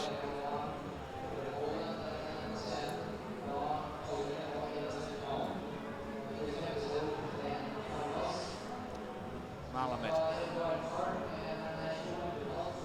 the Russian, the 28-year-old Russian. Another one who's had a quiet season, only one semi-final picked up so far. That was out in Chamonix, and she come in 13th place. She's only made a handful of finals in her career as well. 6th in IMST 2013, was her best ever finish. Made the world final in Paris 2012, but apart from that, not much else for the 28-year-old Russian.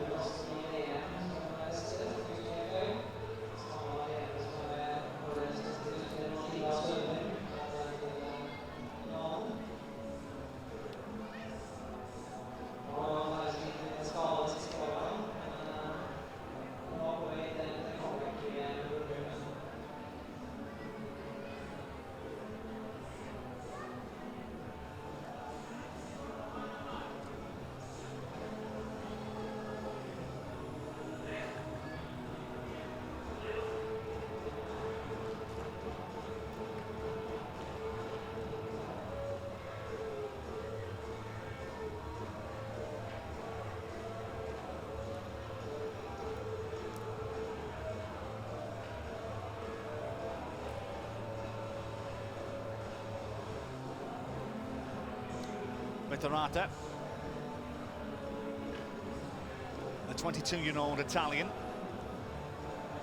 Very quiet season for Francesco, in fact. Hasn't made a final in quite a while, in fact. 22nd in IMSS, 24th in Briançon. He was second at the Rockmaster last year in Arco.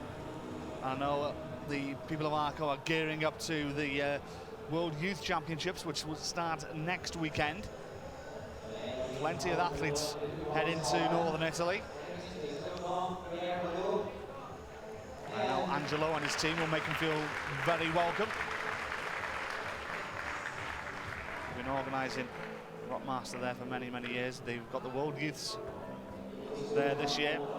I know they'll be very much looking forward to that. That's what we all will be. I'll be there for the second weekend, for the lead and the speed finals.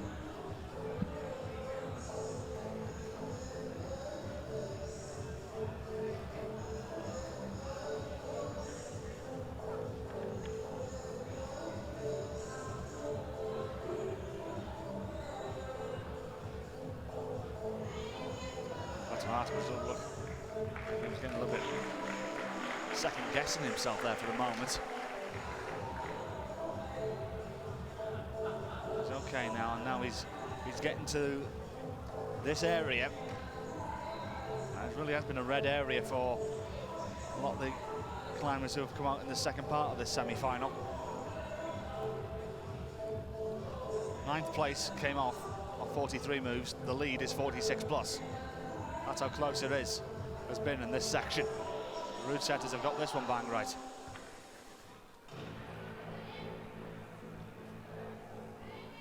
Now how does Vittorata tackle it? Clips in, then he has to go up, and then it's this, that yellow volume that's in the top right of your screen. You can just see the point of it there on its left-hand side. That has come out about a metre off the wall. That's why it's given it its awkwardness. So right, Francesco, how do you tackle this now? Oh, this is different.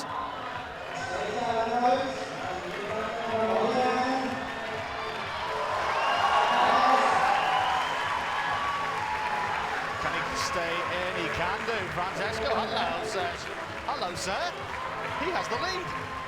Francesco's doing the Italian job here on this semi-final walk.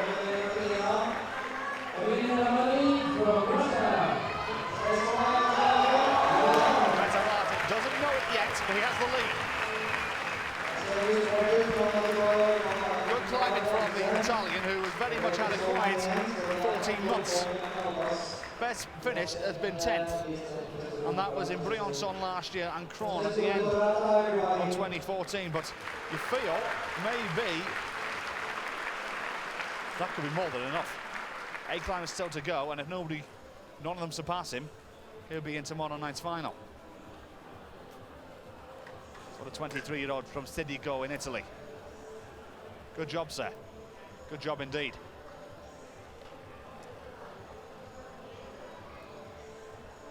I'd say he's never made a final before, only with the Rock Master. When he comes second in that last year, and Veterata could be on course for making his first ever final. 10th has been his best finishes out in Briançon and Cron. So then, it could be party time for Veterata here, as he could be entering his first final, should our next climber not surpass his score, which has been confirmed as 49 plus. Ramon Julian P. Blanquet, second place, 46 plus. Erman Primozic, 46 plus in third. Louis Termans, 46 plus in fourth. Jean McCall, 46 in fifth place. Julien Jean-Audry of France entering the fray. Jakob Schubert staring with intent as he walks across the arena.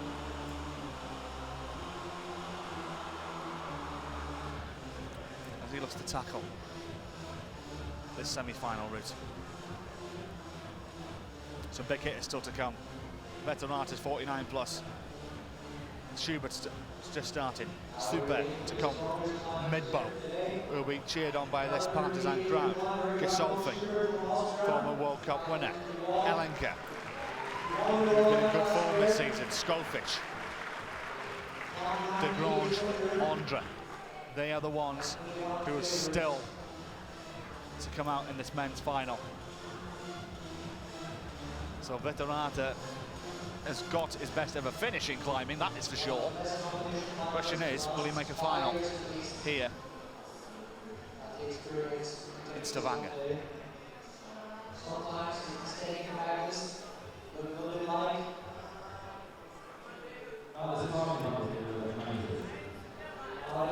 Women's competition, still Yuka Kobayashi against the rest. 42 plus she leads with. There's still 10 climbs to go, Jean-Audry being one of them. Malamid's score, we didn't chat about her too much, but it was 39 plus, puts her into third place currently.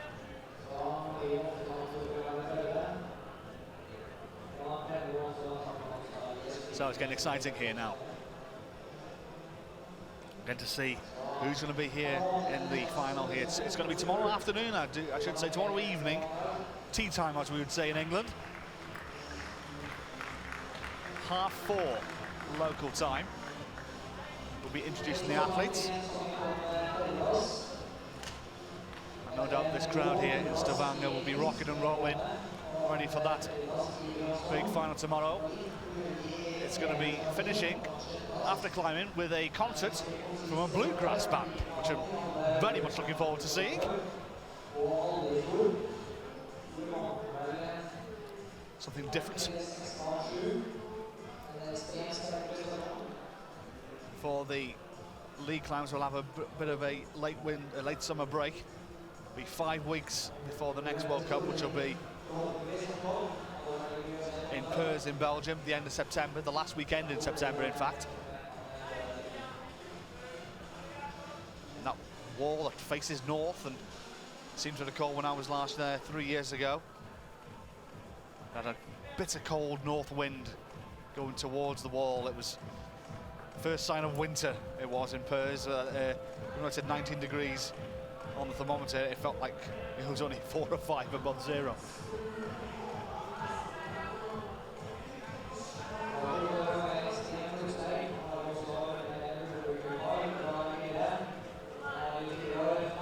Now Jakob's having really part of the show's given him something to think about here. The 2012 world champion.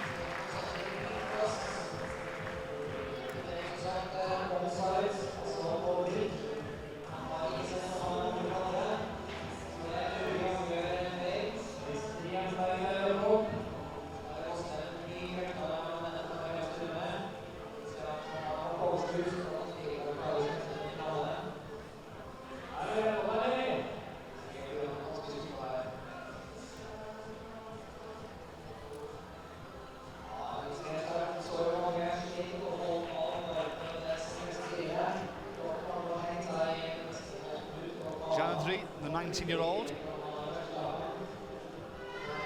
10th place in Imst is her best ever finish. That was 2 weeks ago. Searching for the top 8 here so she can make tomorrow's final. Schubert's having a patient approach here to this route. He's not rushing at all. It's giving him something to think about, that's no doubt.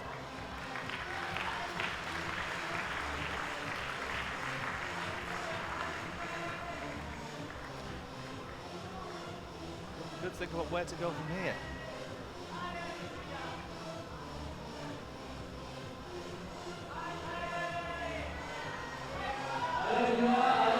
Janadri comes off.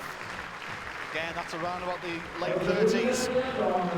Janadri, still the Japanese athletes dominating the semi-final currently. Yuka Kobayashi and Risa Ota, the only ones to reach the 40s so far. 42 plus and 41 plus respectively. And Yuka Kobayashi's 42 plus. It's going to be there or thereabouts to make the final. That's for sure. I'm pretty confident it may do, in fact.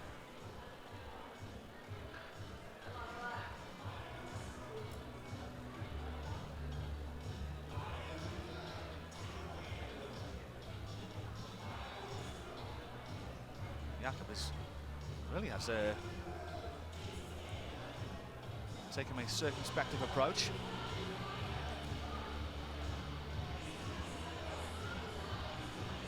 (34, 35 moves in.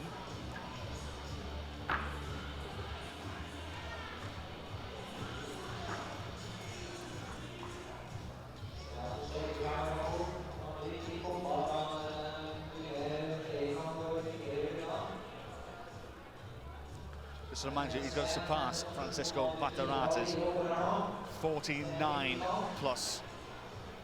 He is the man who leads currently, and should Jakob not surpass him, the Italian will be in tomorrow's final.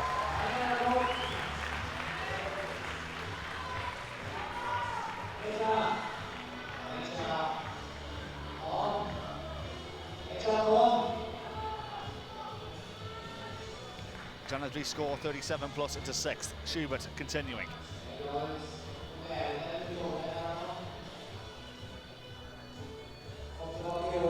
40-41 move mark. This is where it starts getting interesting. This is where the cream will start rising to the top, especially in the latter half of this semi-final as we approach the business end. How does the 2012 world champion tackle this section?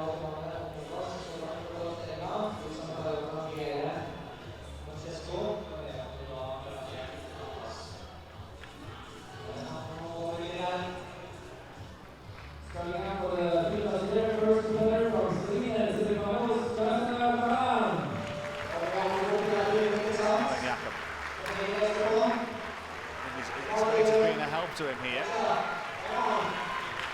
This volume in the middle of your screen there, you can't see it from that angle, but it does come out about a metre off the wall. So it does take good athletic prowess and intelligent climbing to get around it. And Schubert has composed his way around that volume beautifully.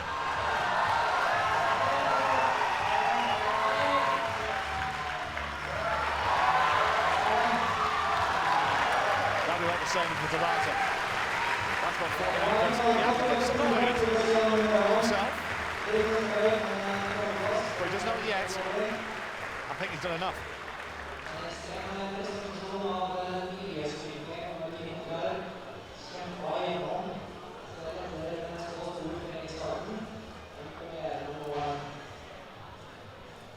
Still waiting for confirmation, but from our judges, Jakob seemed very annoyed as he leaves the arena, but I feel that was on the same as Veterata. It was in fact exactly the same. 49 plus for Jakob Schubert. He leads and he's in the final tomorrow.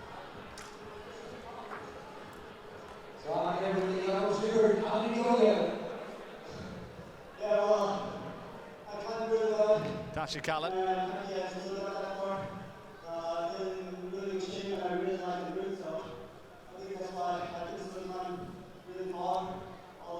Of Slovenia, just getting her semi-final underway. She's about a third of the way into the routes right now. Yakashu was just getting good cheer from the crowd as our local MC just grabbed him for a quick chat. He doesn't know it yet, but he is currently in tomorrow's final with that 49 plus. And Jakob is getting autographs from young climbing fans, and he's happy to oblige. Callan, in the meantime, let's chat about her. 18 years of age, from Slovenia, 6th place in IMST, best finish a couple of weeks ago.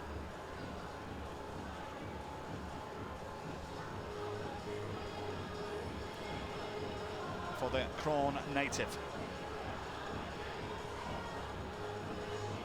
40 and a top in her qualifiers.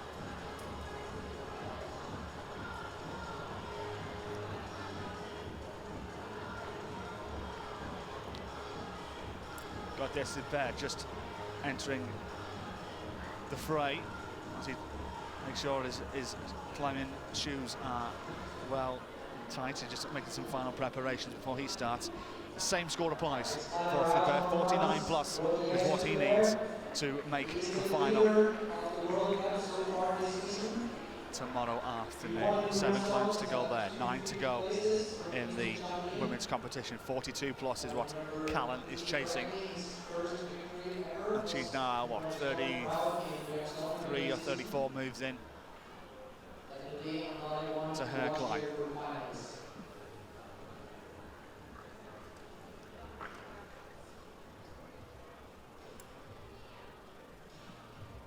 And to the left there, still on all the English promises, from Slovenia. She's ranked 9 in the World Cup so far this season. Gallen. As soon as we find out the result from the young Slovenian, we'll be able to give you permutations of what the next climber will need to make the final. I think Kobahashi's 42 plus, I think, is going to be the score to beat. The next few climbers still to come out.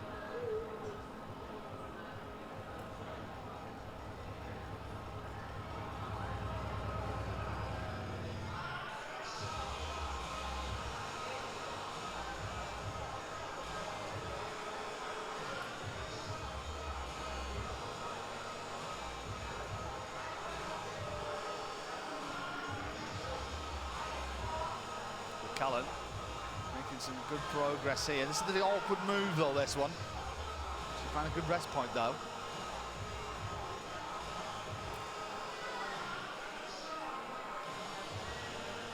Maybe she's the one who might surpass Kobahashi's score.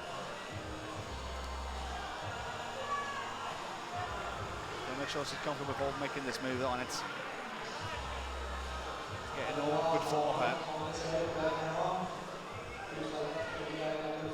But good, strong progress being made here from the 19-year-old Slovenian from Kron.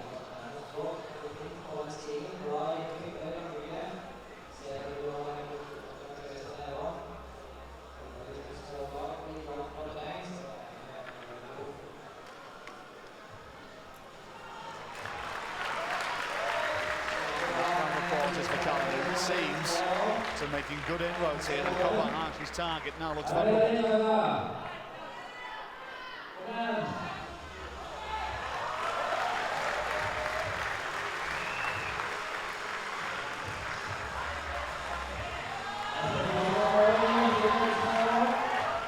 She's not far away, as you can see. Only a number of moves away from topping out. Well, that will give you can Kobahashi's score a good run for its money.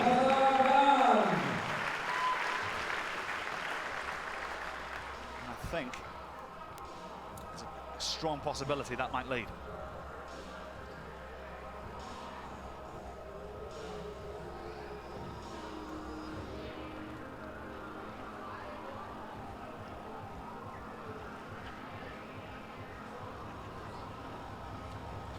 for it to land on our screen. Has not yet though.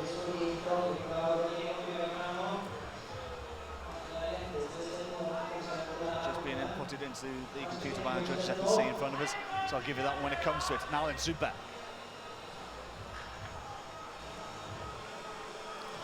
He's in the low 40s. 49 plus is what he requires to get into tomorrow afternoon's final.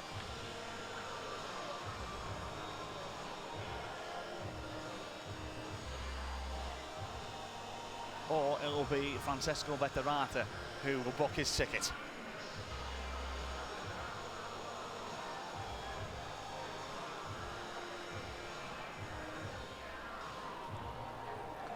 Callan's score has been inputted. Kobayashi still leads. 42 from the Slovenian.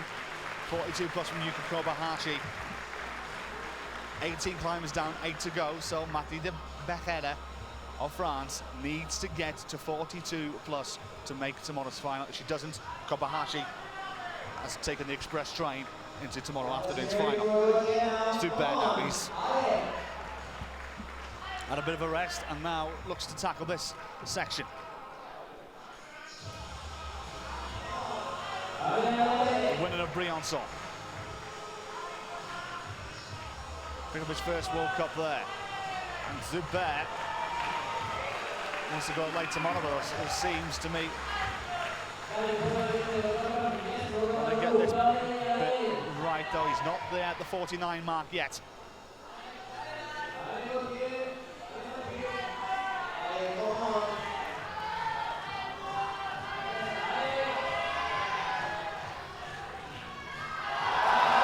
He has the lead. 50-51 moves. That's the 52nd just coming off the wall. Slightly behind, Zuber. But it's super climbing from Gattier, who now leads. He doesn't know it yet, but he does lead and he will be in tomorrow afternoon's final. Good job from the Frenchman.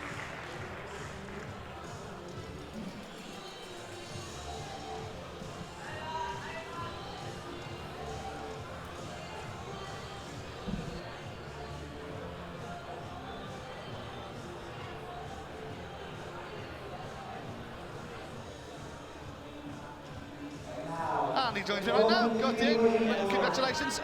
Top climbing in the lead. 52, I believe that was. You're into the final. Job done, well done. How was the route?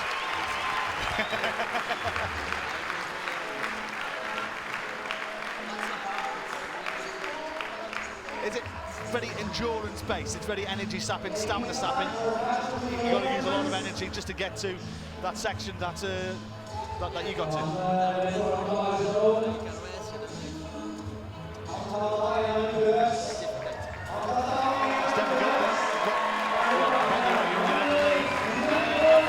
Stavanger, how much have you enjoyed it so far?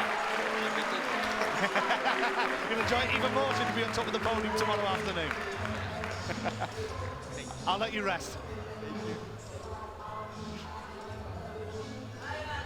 So the big cheer you heard was for Magnus Midbo, who's just arrived. And he's registered as 007 and no doubt wants to give a license to thrill to this crowd. Pardon the pun, I know I've used that one before, but I'll use it again.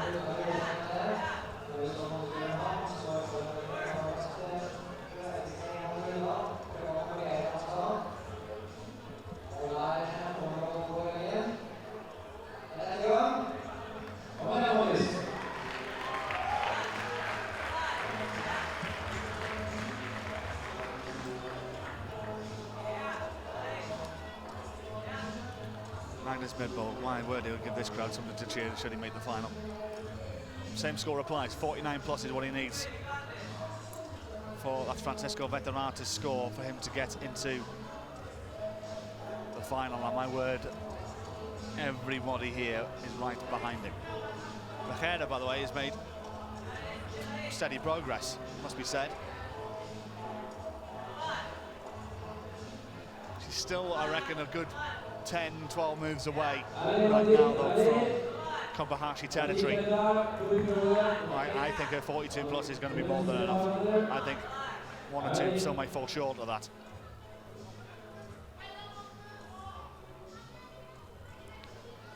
The music is just quieting down here for both of these climbers. I think they want this partisan crowd here in Stavanger want their own to do well here. This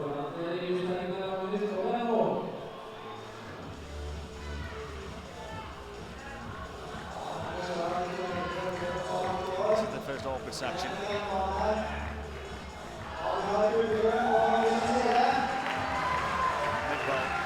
has done well, and everybody breathes a little sigh of relief.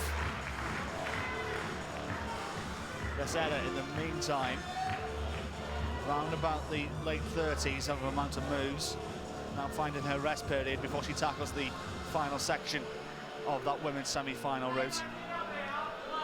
42 plus what she requires to get into the final. Becerra looks like a strong task. See if she can close that score. She's going to struggle though.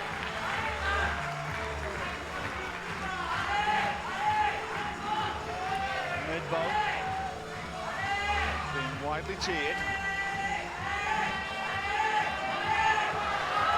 From much of this crowd, Becerra as well being cheered by a lot of the French team to that left.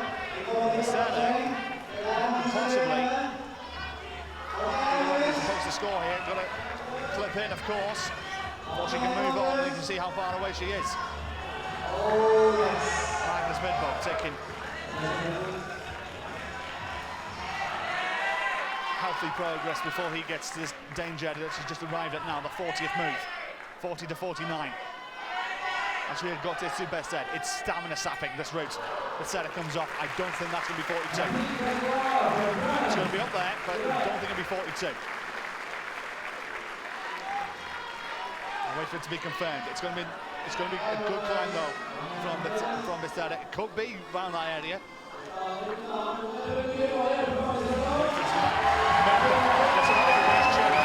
can see that volume. It's a good angle from our guys in the truck, and how far out that volume does come out, and how difficult it is to tackle.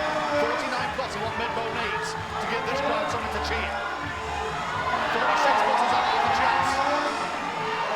Because that will take a bit too far. Place. We've got to wait and see. We've got to wait and see.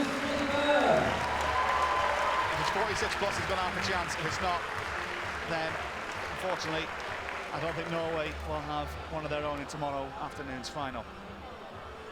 Veterata's in the final though, 5 to go.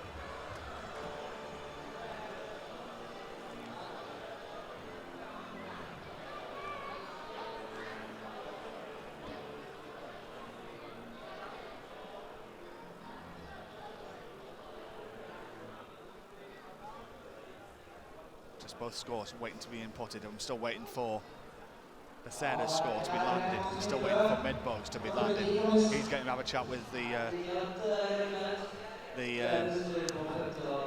crowd here at local MC. In his native tongue, of course.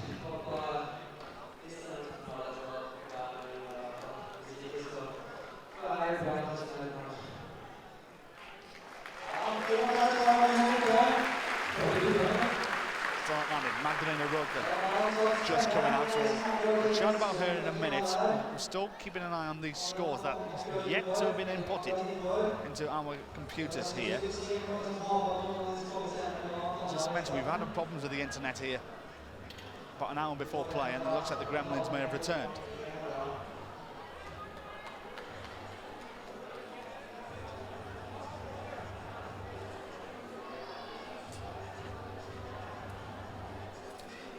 Both scores are still not landed, so I'm going to give them whenever they happen. Magdalena Roca now. What's happened to her this season?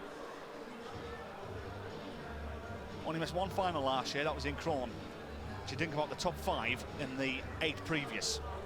Winning in IMS last year. That picking up the World Cup. in Imst. Then, what has happened since this season? 26th in Chamonix, 10th in Briançon, 24th in Imst. It hasn't happened for Magdalena Roca in the early part of this season. Really in a slump in form. Hopefully, it's been rectified. She's been concentrating a lot on her degree this year. Very respectable, of course, in training to become a lawyer.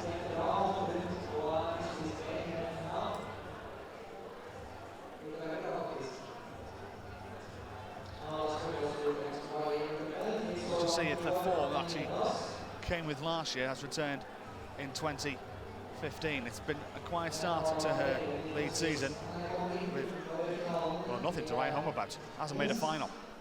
Gisolfi winning in Wujiang last year, picked up his first World Cup. The viral sensation that is the young Italian.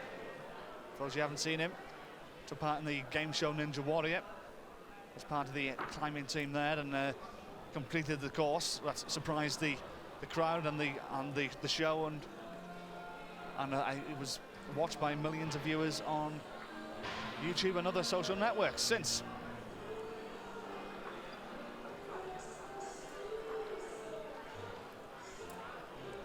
Two finals so far this season in Chamonix and in Briançon, 7th and 6th. 10th though in Imst, didn't make the final there.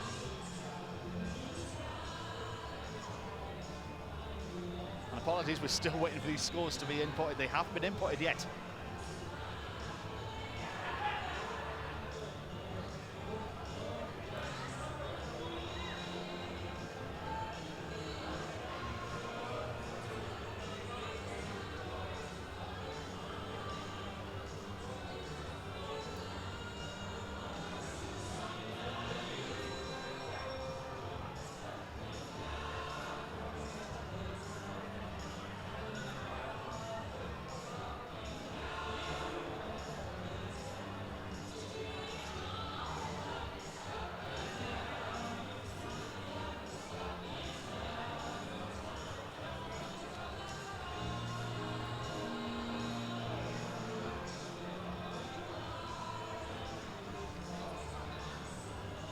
Gisolfi and Roca.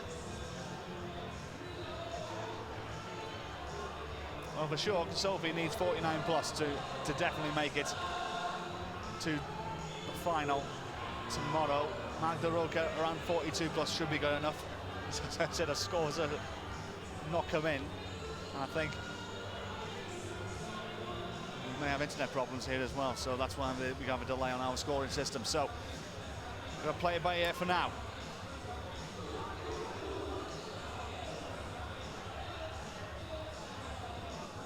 Very popular when it was out in China last year was Stefano Gisolfi.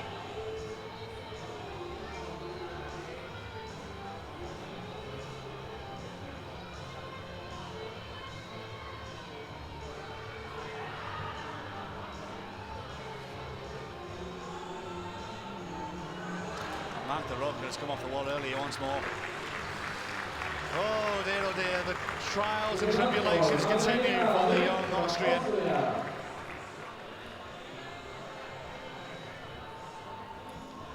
Back to the drawing board. Gisolfi.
Rosen, the 18-year-old.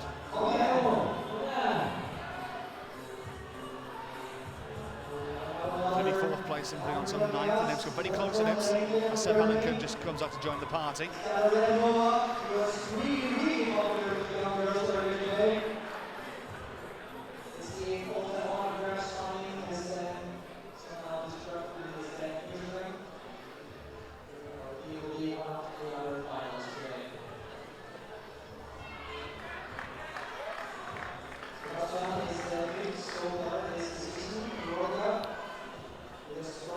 Rosen, about halfway up the route so far.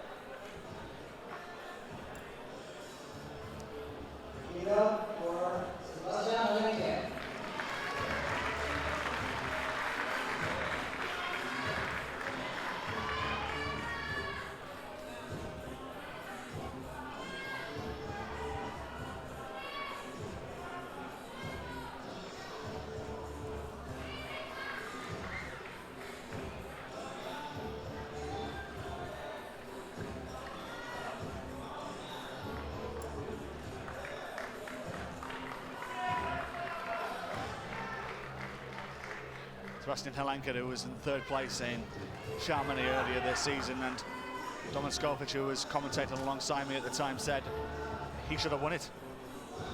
He had the great chance. He went out early in that final, and he looked comfortable at the end of the routes as well. He wasn't pumped at all, he wasn't tired.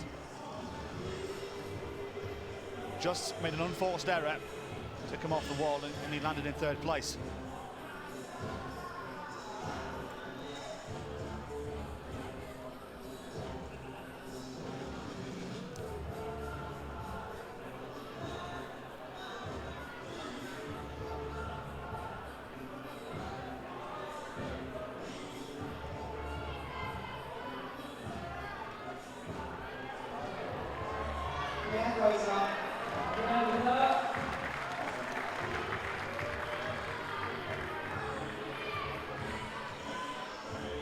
So Rosen.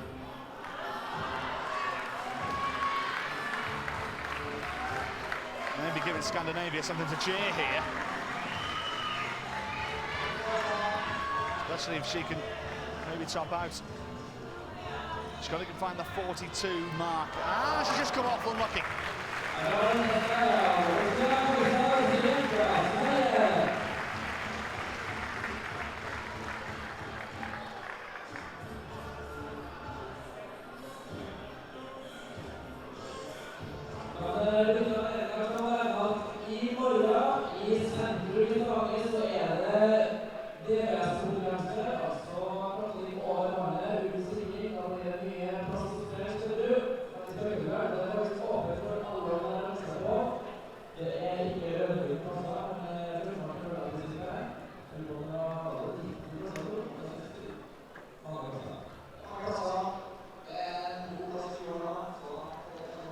Helenka made the final as well.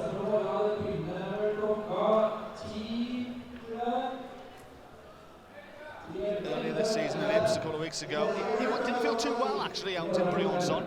Wasn't feeling 100% there, but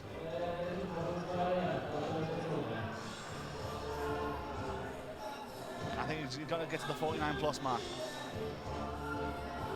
to cement his place in the final tomorrow.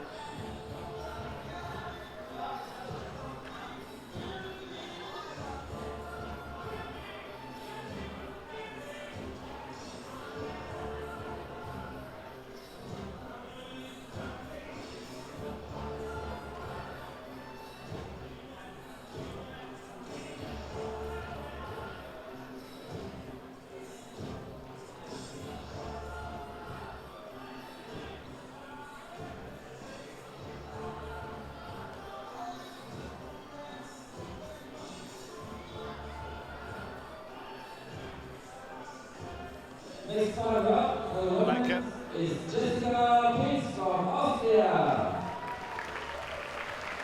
She is currently ranked 2nd in the world season so far.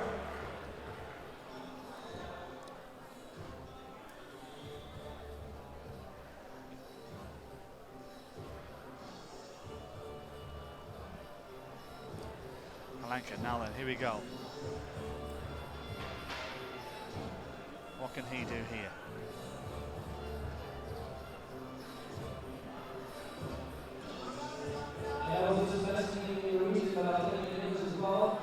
Jesse Bill's also out, she's just getting underway. We'll keep an eye on Halenka though for the time being. Open for everybody. You have to do it at 10 to sign up. The competition starts at 11. And anybody can join. Bring your swim trunks. Have fun.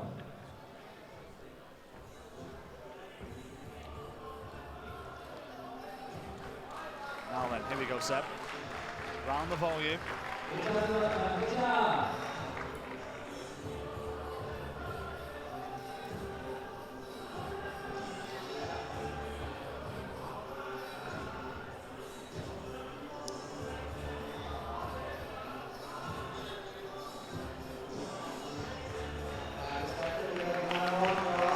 Really has shifted the gear this year. Since seeing him last year in Asia and at the World Championships in Gijón, he seems to have had a cracking winter in training. He's come back a different climber. In Asia, he was, well, it literally did look like death warmed up, to be honest with you. He was at 104, 105 degree temperature out in Mokpo. Wanted to stay to see if he could get better. In the end, he was sent home. He's come back a stronger climber through the winter. And now, the man with the red mohawk is really to cement his place in the final. He has done, he doesn't know it yet, but he has done more than enough to get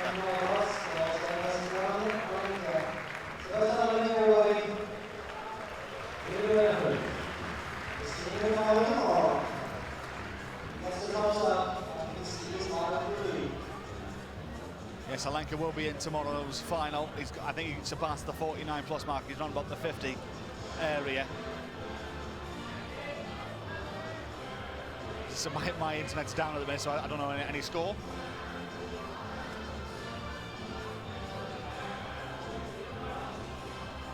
So no doubt we will see him tomorrow, and I think Sebastian's going to come over and have a quick chat. He's going to have a quick chat to his coach first before coming to see me, so we'll let him get on with that. Jesse Pills in the meantime, halfway up this route.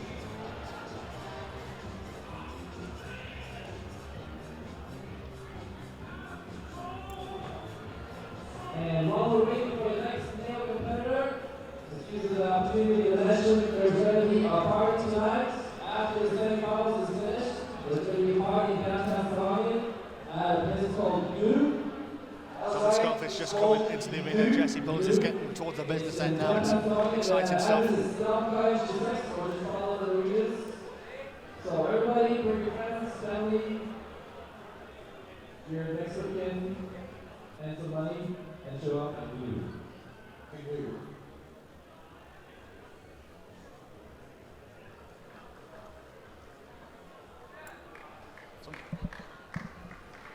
So my internet is down right now, but I can give you an update of roughly where we are at what's 9:41 p.m. in local time. The top 5 of the men is like this: Gauthier Super 52, Sebastian Halenka 51, Stefano Gasolfi 49 plus, Jakob Schubert 49 plus. They're all in. Francesco Votarata 49 plus, Magnus Midbo 46 plus. He needs Domin Skofic, Romain de Grange or Adam Ondra not to pass him for him to get into tomorrow's final. He could go out on the bubble once again. Top 5 of the women is like this: Yuka Kobayashi 42 plus, she's in by a mile. 42 for Tashi Callan, 41 plus Risa Ota, Matli Becerra 41, Otia Katsia Rosen 39 plus. We have Jessie Poles on the wall right now, which means that she is the 5th to last climber. So the top 3 are through, which is Yuka Kobayashi, Tashi Callan, Risa Ota. 41 is what Jessie Poles needs to get into the final tomorrow afternoon. Skofic needs 46 plus to get into the final tomorrow afternoon. Many thanks to our colleagues next to me, in fact, for part of our judges team who had to hand me a laptop there to tell me what the scores were. he even said to me that they're interested a little bit behind too. So we know what the guys need. We know who's in. We know who's not in. Magnus Midbo's the one who's waiting. The Norwegian native. Unbelievable seat. He's hanging on a wing and a prayer. Jesse Cole's looking good though.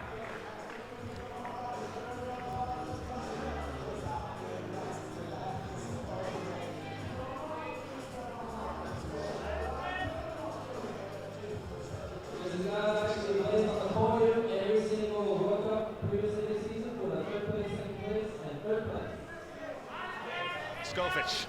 Oh! For a second there, he looked like he just lost grip on that hold. I'll tell you what, it doesn't look too comfy at the minute. It's not his cup of tea around this volume. He looks okay now, though.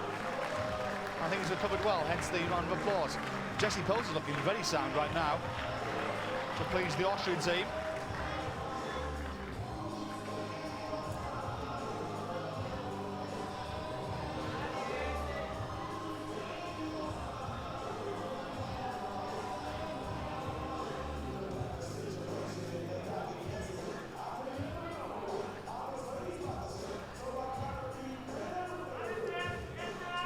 Skofich, who's won a number of podiums last year, number of bronzes, number of silvers. Jessie Pels, it looks like she wants to go out late tomorrow. Good climbing from the young Austria. She'll have the lead in the semi-final.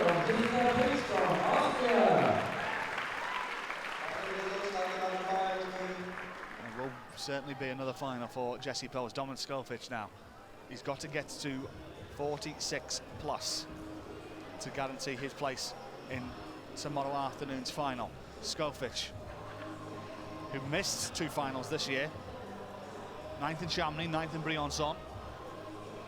3rd place in Imst and 3rd in Enzai last year. 2nd place in Mokpo.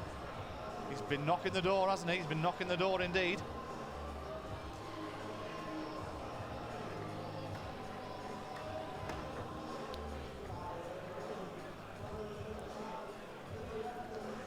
Skofich.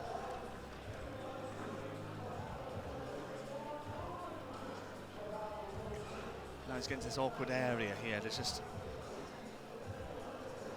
taking another rest point. It's been patient climbing from the young Slovenian once more. 21 years of age, the one number 4. Ellen Jenico just coming out as well. I'll tell you what she needs, surely. I think Jessie Pels still leads, though. I think she's got to pass Becerra's 39 moves.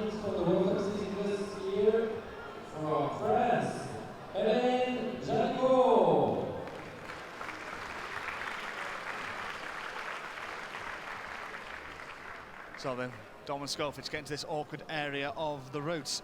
Sebastian Helleken has come to join me. He's been sorting his bag out and his shoes and everything else, and he's had a bit of a rest. How was that climb for you, Seb? Hey, hello, first of all. Yeah, well, it was a fine climb, but I have to say I didn't get into the route that well. I mean, from the beginning it felt pretty easy actually, but I don't know, it had kind of a lot of movement and I found it pretty endurance-based. And I don't know, there were like a few sections where it was like a little bit awkward, but never really hard. And yeah, towards the end I just didn't really know like how to pull up there, so it was fine but not perfect. But yeah, I think that's what counts tomorrow. Gautier Super said to me before you came out, he had a little chat with me for a couple of moments, and he said it's stamina sapping was the words he described. It just kills your energy, yeah. and it was all about finding the right rest periods. Yeah, exactly. And I think mainly regarding the resting periods, I didn't get the perfect timing actually. Like, it was okay, but at one point I kind of rested a little bit too much, and in other points I could have rested a little bit more, but it was okay. I mean, I didn't get perfectly inside the route, but it was still fine. Tell me about this section here that Dominik Skofich is on. This is a section that has caught a lot of climbers here today. How did you tackle it? Well, I don't know. I didn't find the movements too hard, but it's really uncomfortable because you're stepping so weird. And yeah, that clip is kind of awkward for sure. And mainly, yeah, with these down crossword movements, if you're not getting into the right footholds, it's really uncomfortable. And I think, yeah, also wasting too long, spending too long there, it's probably not the best. But yeah, this movement is kind of uncomfortable, and yeah, but he got it. And actually, those next two holes are pretty big jugs, but I didn't like resting there because your feet are so high and you're almost like stepping in your face, so it didn't feel too good. How are you feeling right now? You know, you've had an up and down season. You went to well in Briançon. You said you felt good in Imst. How are you right now? Are you 100% fit? Yeah, I think I would say so. I'm feeling pretty much 100% fit. Yeah, I'm satisfied, and I hope tomorrow it's going to be full route. And yeah, looking forward to climb tomorrow. How's this venue for you? How much have you enjoyed Stavanger so far? Definitely a lot. It's a pretty cool place here, and I enjoyed being here so far. Fantastic. You're in tomorrow's final, as is that man there, Domin Skovic. We look forward to seeing you tomorrow, sir. Take it easy. Thanks a lot. Ellen Jenico just starting, I should say, well, more than halfway through her route right now. I'll see if I can grab Domin Skovic if he's got a moment after he's had a rest. Try and get a couple of female climbers later on as well to see if they want to have a quick minute, just seeing if Domin's free for a chat. in fact, he looks like he's just had gone 12 rounds with Floyd Mayweather. In fact, he looks quite energy sapped. He looks okay. And he's going to come over and say hello and have a moment. Domin, good evening to you. How was that? Hey, yeah, I just found out that I'm in lead, so I'm super satisfied. But when I was climbing, I was like finding like falls were really good, so I was like, maybe I should calm down, or maybe I should like go faster, you know, like I don't know. And maybe I didn't find the best rest, so I was like kind of getting pumped in my mind, but still falls were good enough to then later shake out. So I'm not totally satisfied with my climbing, but yeah, I mean... We can't be too dissatisfied, you're in the lead right now. Yeah, I mean, yeah, that's good, yeah, but still. Gauthier and Seb both said to me that it is stamina sapping, this route. Would you agree? Oh yeah, I'm pumped as hell. And usually I like endurance routes, so yeah. I mean, it's pretty long, yeah, of course. But there's something that you enjoyed though? Oh yeah, for sure, the route was amazing. I mean, I wanted that we have like semifinals here. It's a shame that probably tomorrow it's gonna be on the left side, but yeah, I mean, I really enjoyed the route. Yeah. How are you right now? You took part in the bouldering in Munich last week. Something that you just wanted to have a bit of fun at, I think it was last week. But here, back to seriousness, back to lead climbing, back to 100%. Yeah, for sure. I went to Munich just to have fun. I did pretty good in qualifiers, but I got lost. I didn't end any training for bouldering, but still, I like both disciplines, and if I can, I do both. So, yeah. How much have you enjoyed being in Norway the last couple of days? It's somewhere new, isn't it? Yeah, I mean, I haven't seen much of the Norway, you know, only this gym and like the surrounding area. So I really want to go one day to Stavanger, you know, to rock climb and stuff. So we mostly see just the city. So yeah, it's a shame we won't see much more than that. But that's usually how the competition scene works. So yeah, next time. You must be looking forward to tomorrow afternoon now. An afternoon final for a change. It's going to be something different, but no doubt something that you'll enjoy. Yeah, it's going to be it's going to be hard to wait the whole day up to the evening, you know. Like, Well, it's mid-afternoon for a change. Instead of waiting all day for an evening final, Yeah. we're kicking off at 4:30, so it's nicer. I gotta say that I like it more if the semifinals is in the morning, because then it's like easier to wait for the finals, you know.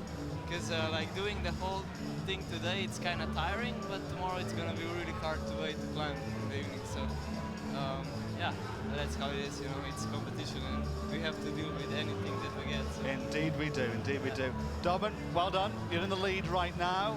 2 climbs to go. Ramon is one of them, and Adam's still to come, but no doubt you'll be going out late tomorrow. Well done. Yeah, thank you.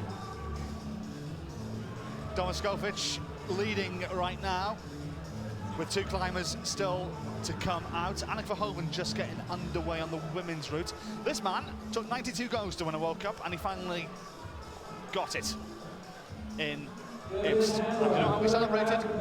With a glass of Diet Coke. That's how we celebrated in the after party.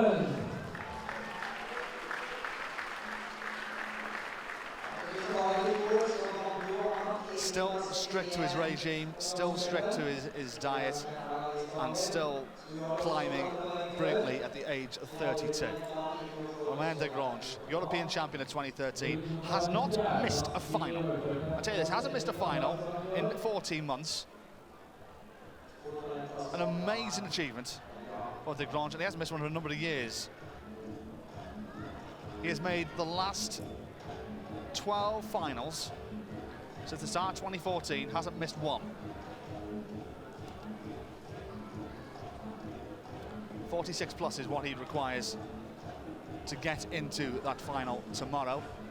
Annick Verhoeven on the wall right now. 3 climbers still to go out in the women's competition. Annick Verhoeven, Jan Kim and Mina Markovic. And you feel that the climber right now in what? 5th place, 6th place. They may be going out in the bubble here, because these 3 do have an abundance of talent. Annick Verhoeven, you feel, a champion of the future. Mina Markovic, who's got 17 World Cups to her name. Jan Kim, 23 to her name. Both of them have shared the first 3 World Cups between Jan and Mina. We'll see them 2 shortly. Mina Markovic shared with me a little secret, by the way. I'm not going to divulge it. You'll have to, if you ever see me in one of these climbing events, ask me about it. I'm not going to broadcast on the air, but the little trick that Mina has, that she seems to do recently, that makes her win World Cups. But I'm not going to reveal it on air. You have to ask, either ask Mina herself, or ask me if you ever see me out on these events.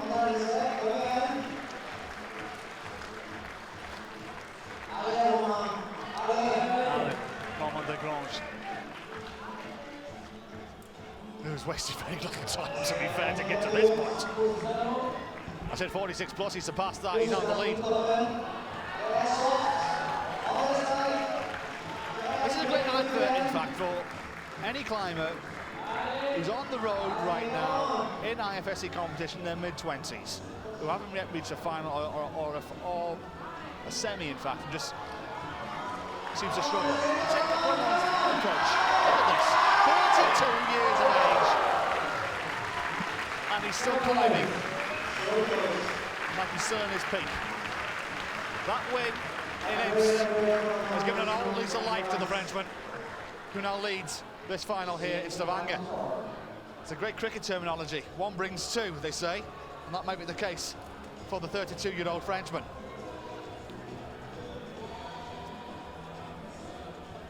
He's in. Only Adam Ondra left to come out. He has to get past 46 plus of Magnus Midbo. Oh my word. The crowd here don't know that, by the way. But there might be, Adam might not be the most popular person in the room should he surpass that very shortly. He'll be the last climber out of the men's competition, and then we'll be able to give you the top 8. But I'm pretty sure it's going to be Veterata, Schubert, Suber, Gisolfi, Halinka, Skofic, de Grange. Midbo is the one in 8th place right now.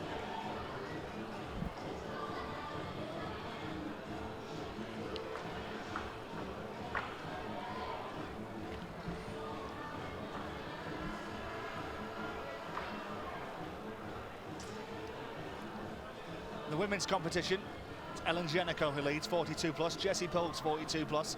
Yuka Kobayashi, 42 plus. Cassie Callan, 42. Orisa Ota, 41 plus. All 5 of them are in tomorrow's final. Madeleine Becerra, 41. She's the target for Anneke Verhoeven. 41 moves is what Anneke needs to make tomorrow's final. That could be so tight. The top 10 of the women.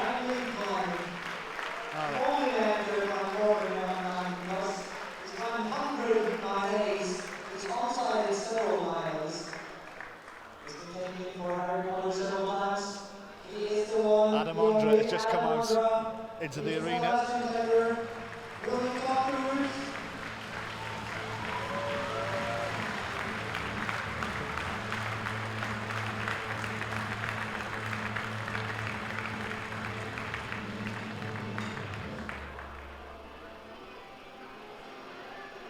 Adam Ondra just starting out to my right, just set foot off the floor. We're going to get an eye on Anneke Verhoeven though right now. 41 is what she needs to get into the final. Ondra needs 46 plus, he's the last climber out.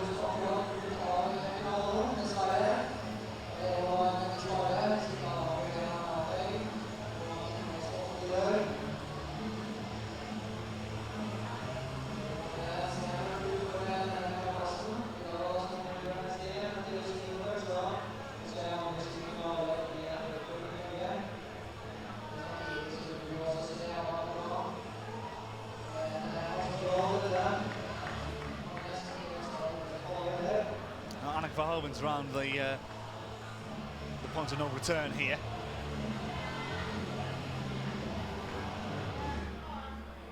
.41 is what she needs to get into the final. Bearing in mind 42 plus is what leads, that's how close it is in the women's competition.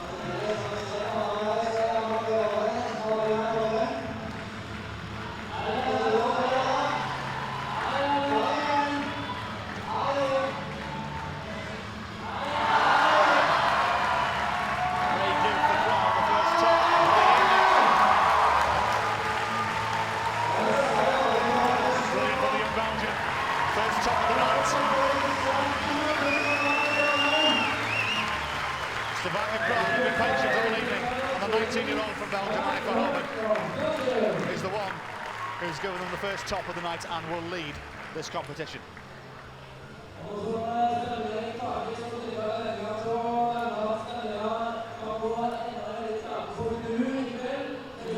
Ondra needs to get to 46 plus.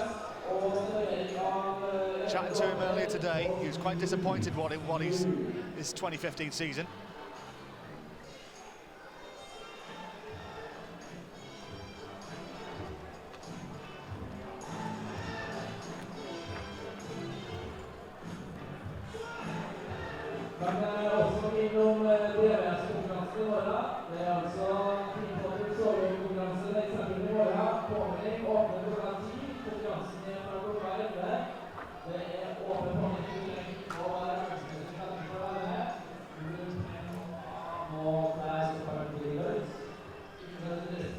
Ondra looking quite comfortable right now.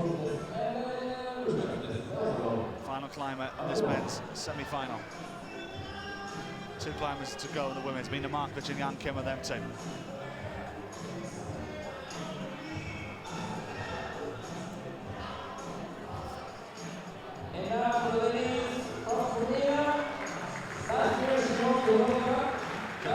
Just into the fray. So we've got 2 more champions on the wall right now.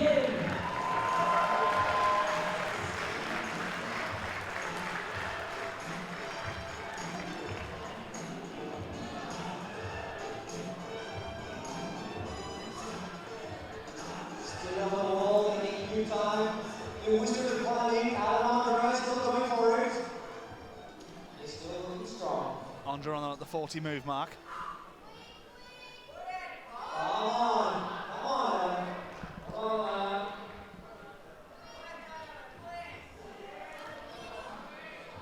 So Ondra about 6 moves away here.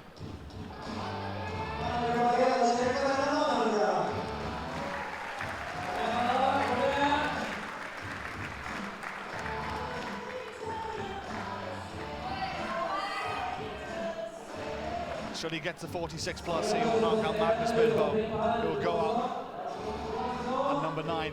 Ramon Julian People, by the way, he's the double world champion, not going to be in the final.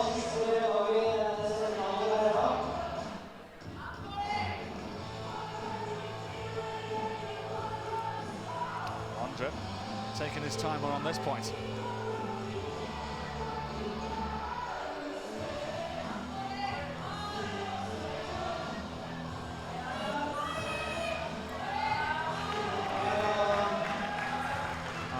Might have done enough here to make tomorrow night's final.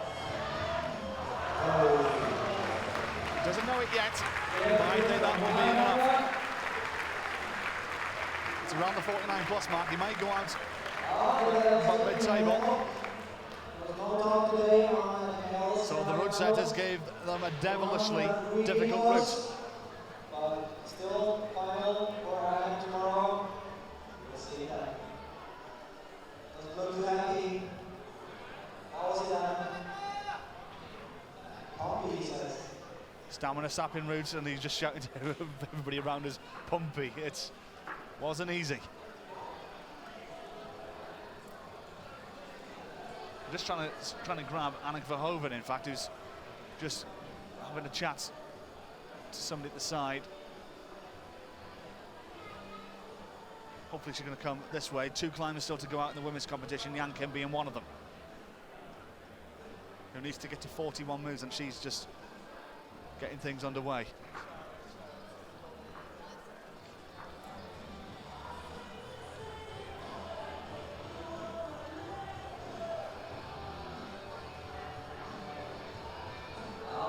We'll confirm the 8 finalists in the men very shortly.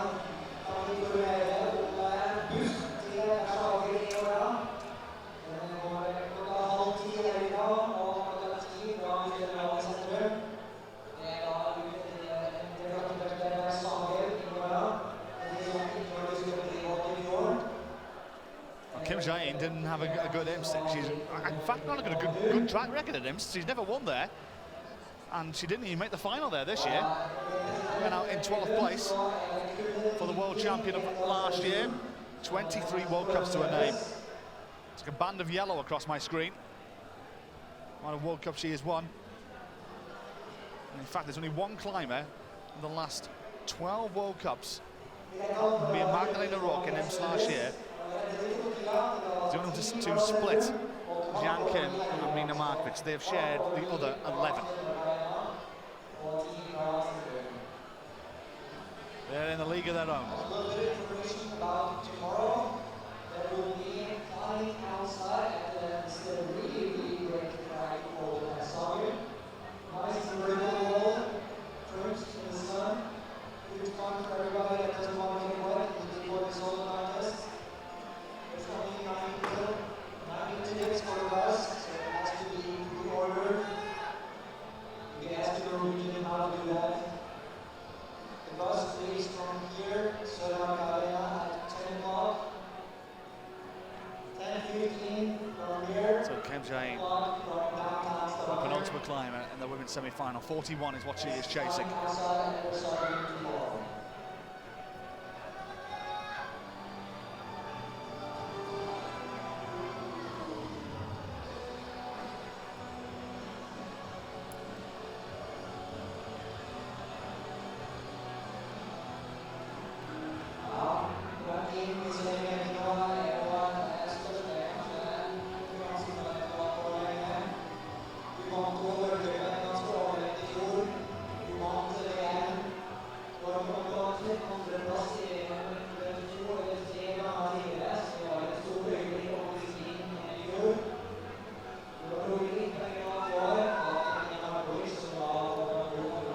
Kim Jae-in searching for 41 moves. You can see that's all she has left to go on this route. Anneke Verhoeven leads with that top. Jessie Pills also in. And Angelico also in.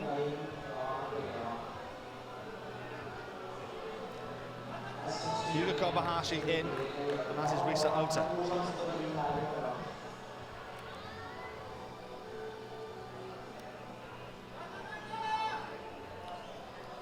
It's okay. Well, I'm joined by the only climber so far in either semi-final. Let's talk about today. Annick Verhoeven, good evening to you. How was that? Really nice that I topped out, but yeah, quite a lot of room. I just tried to keep on going and my goal was to top out, but I didn't know if it was going to be possible. Just explain to everybody this route in general. Well, we chat about the men's route a lot. It's very stamina-sapping, endurance-based. How does this one compare? Well, I think this route is different from other semifinals. For example, in Chamonix, the wall is very steep. They don't have to make the moves that difficult or tricky because it's just endurance and it's difficult anyway. But this route, or this wall, I think it's more difficult for the route setters to make routes which are hard enough to make a qualification.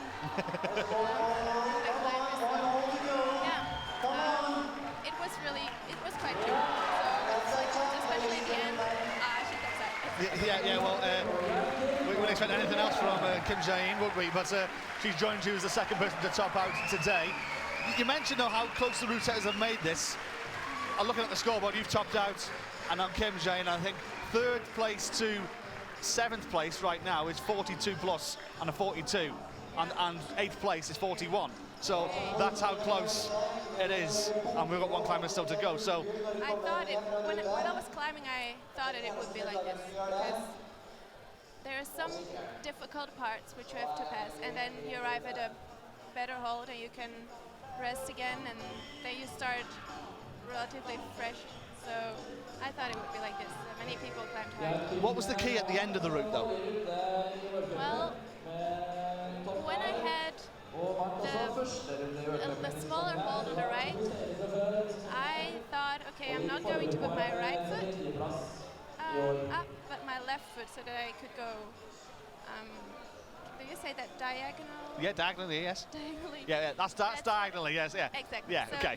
So that was what I did because I thought this next wall is going to be really, really bad, and I'm likely to turn out when I'm not in control. So that's what I did. A couple more questions I was going to ask you. The next World Cup, when you're on home soil in Purs in Belgium, how much are you looking forward to that? Well, I must say that I'm a little bit nervous about it because people expect so much.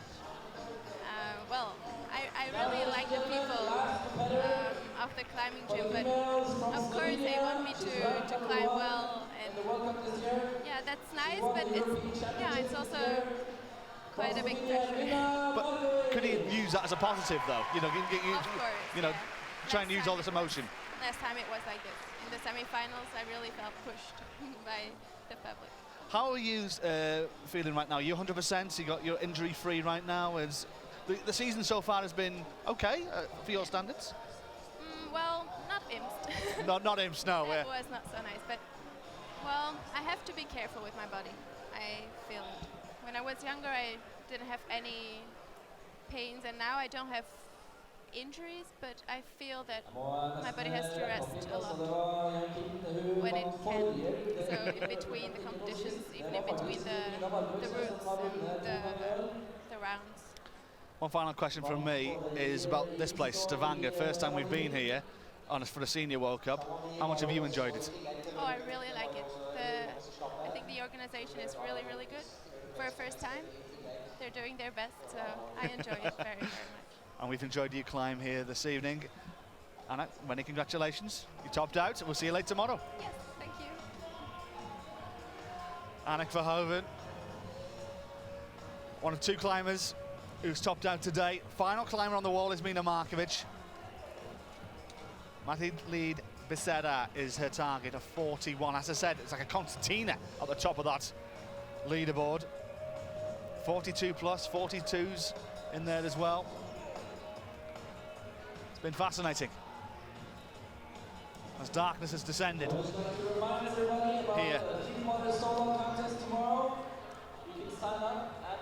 in Stavanger. And there's a bit of a repechage, you could say, for the climbers who haven't made the final. here because they're having a deep water solo contest in the harbour here in Stavanger tomorrow morning. It should be very interesting to see, which is right by our hotel, so hopefully we might show you a couple of shots of that later in our final tomorrow in our coverage. We get underway here at 4:30 here, local time, Central European time, of course. It's an earlier start, an afternoon final. Usually we have late finals. We don't start in Germany until 9 o'clock at times. Usually quite late in IMS we start as well. But it's going to be an afternoon final here in Stavanger, 4:30. The presentation of athletes will be on air from about 4:15 tomorrow afternoon. I do hope you can join us wherever you may be in the world.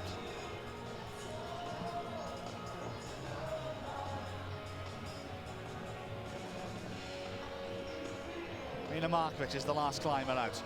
17-time World Cup winner, the European champion of this year, and she has won 5 of the last 7 World Cups. You were here last year as well. How do you like Norway? Oh, I really like the country. It's very beautiful, lots of nature, although I haven't seen that much. I'd like to come back and just, relax more and see more of the culture. How do you like Markovic. in Stavanger? She's around about 10, 12 moves away. If you're a betting man, you'd put her odds on Good here, and they're doing their best, so to make I enjoy it so much. tomorrow's final. There wouldn't be a final without her and Kim Jae-in. Now, should Markovic top out here and Verhoeven's topped out, they both topped out on their qualifiers. So we could have a bit of a headache tomorrow. We could be against the clock for all 3 of them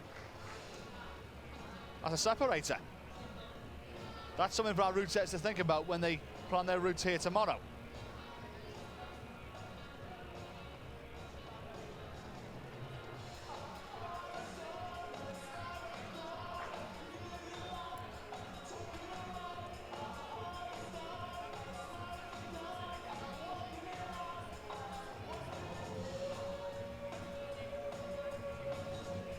So that'll be an interesting little chapter of tomorrow's final.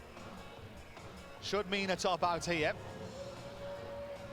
I think, as I said, you put a well odds on that she will get past 41 moves. But the top out here, we have a 3-way tie in the women's semi-final.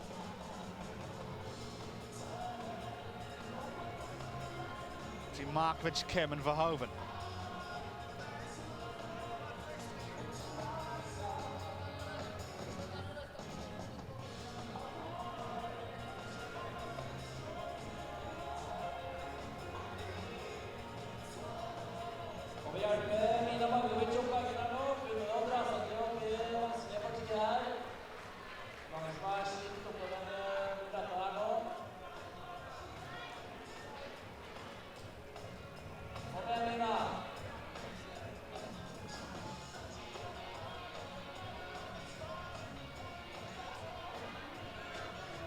Now then, Markovic into the business end she goes.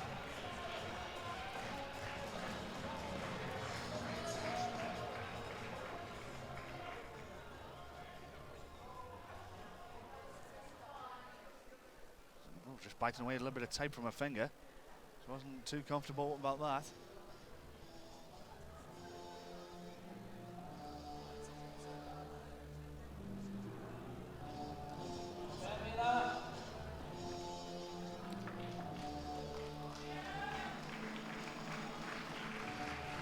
Well, it's going to look like it's going to be a 3-way dance in tomorrow's final.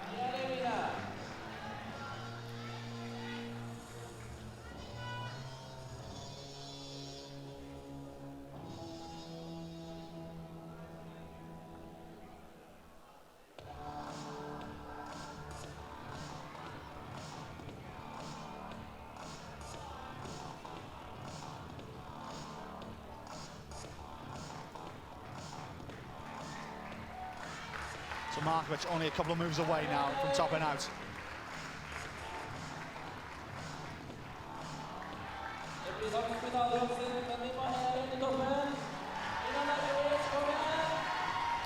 Mina.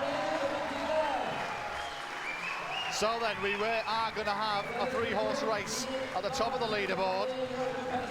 Mina Markovic, Kim Jae-in and Annick Verhoeven have all topped out in there in the women's semi-final, and they both topped out on both routes in their qualifiers. So them three, if they both top out again in the final tomorrow, they'll be separated by the clock. So speed climbing is also happening here tomorrow night. Let's give you confirmation then of the 8 men and the 8 women who will contest the finals here in Stavanger in Norway on Saturday afternoon. It'll be a fascinating battle, and to be fair, a lot of big names in both of these finals, and it should be an absolute crackerjack of finals here tomorrow night. Tomorrow afternoon, I should say, in Stavanger. I think only one big name we're missing now, that's Ramon Julien Piblanque, who's finished 10th, 11th place in this semi-final, so he's not going to be in the final tomorrow, but every other big name in league climbing you can think of will be. Tomorrow, downtown Stavanger, and the competition starts at 11. And before that, even is a party tonight, also in downtown Stavanger at a place called Knut. So bring your friends. So then, let's give you confirmation then of where we stand and the 8 men and 8 women who will take battle in the final tomorrow afternoon here in Stavanger in Norway.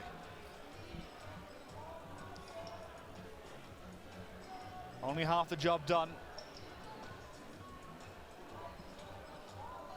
as the crowd begin to head in towards Norway, in towards Stavanger, into the night here now. 20 past 10 here local time, and the sun, I think it was on just set. Here we go. This is the 8 women that will contest tomorrow's final. And look how close it was in the end. Look, you feel sorry for Mathilde Becerra, you really do. A positive move away from making the final. Kim Jae-in topped out, as Mina Markovic, Annick Verhoeven. Then 3 will be separated by the clock tomorrow if there's a tie again. Zheniko, 4th place, along with Jessie Pills. Yuka Kobayashi in 6th. Thatcher Callan with that 42 in 7th. Riksa Ota snuck in Japan with a good return here once again in lead climbing. Thatcher 8th, that will contest tomorrow's final. Bad luck to Mathilde Becerra and Ottilia Kathia Rosen. The 8 men that will contest the final. De Grange riding that crest of a wave right now from that win in Imst. 55 plus. Doman Skopic, 52 plus. Gauthier Super, 52. Seb Helenka, 51. Adam Andre got in there on 49 plus. Gasolfi, Schubert and Vittorata all on 49 plus as well. They're separated by their countback scores from the qualifiers. Marcus Bedmo, you got a feel for him, haven't you? Went out in 9th place, 3 moves short, and Norway doesn't get a representative in the final tomorrow afternoon. So then, there you have it. Stavanger so far has been superb. Who will be super here tomorrow night in Norway? Find out. We'll be on air from about 4:15 Central European time tomorrow. It's going to be a cracker.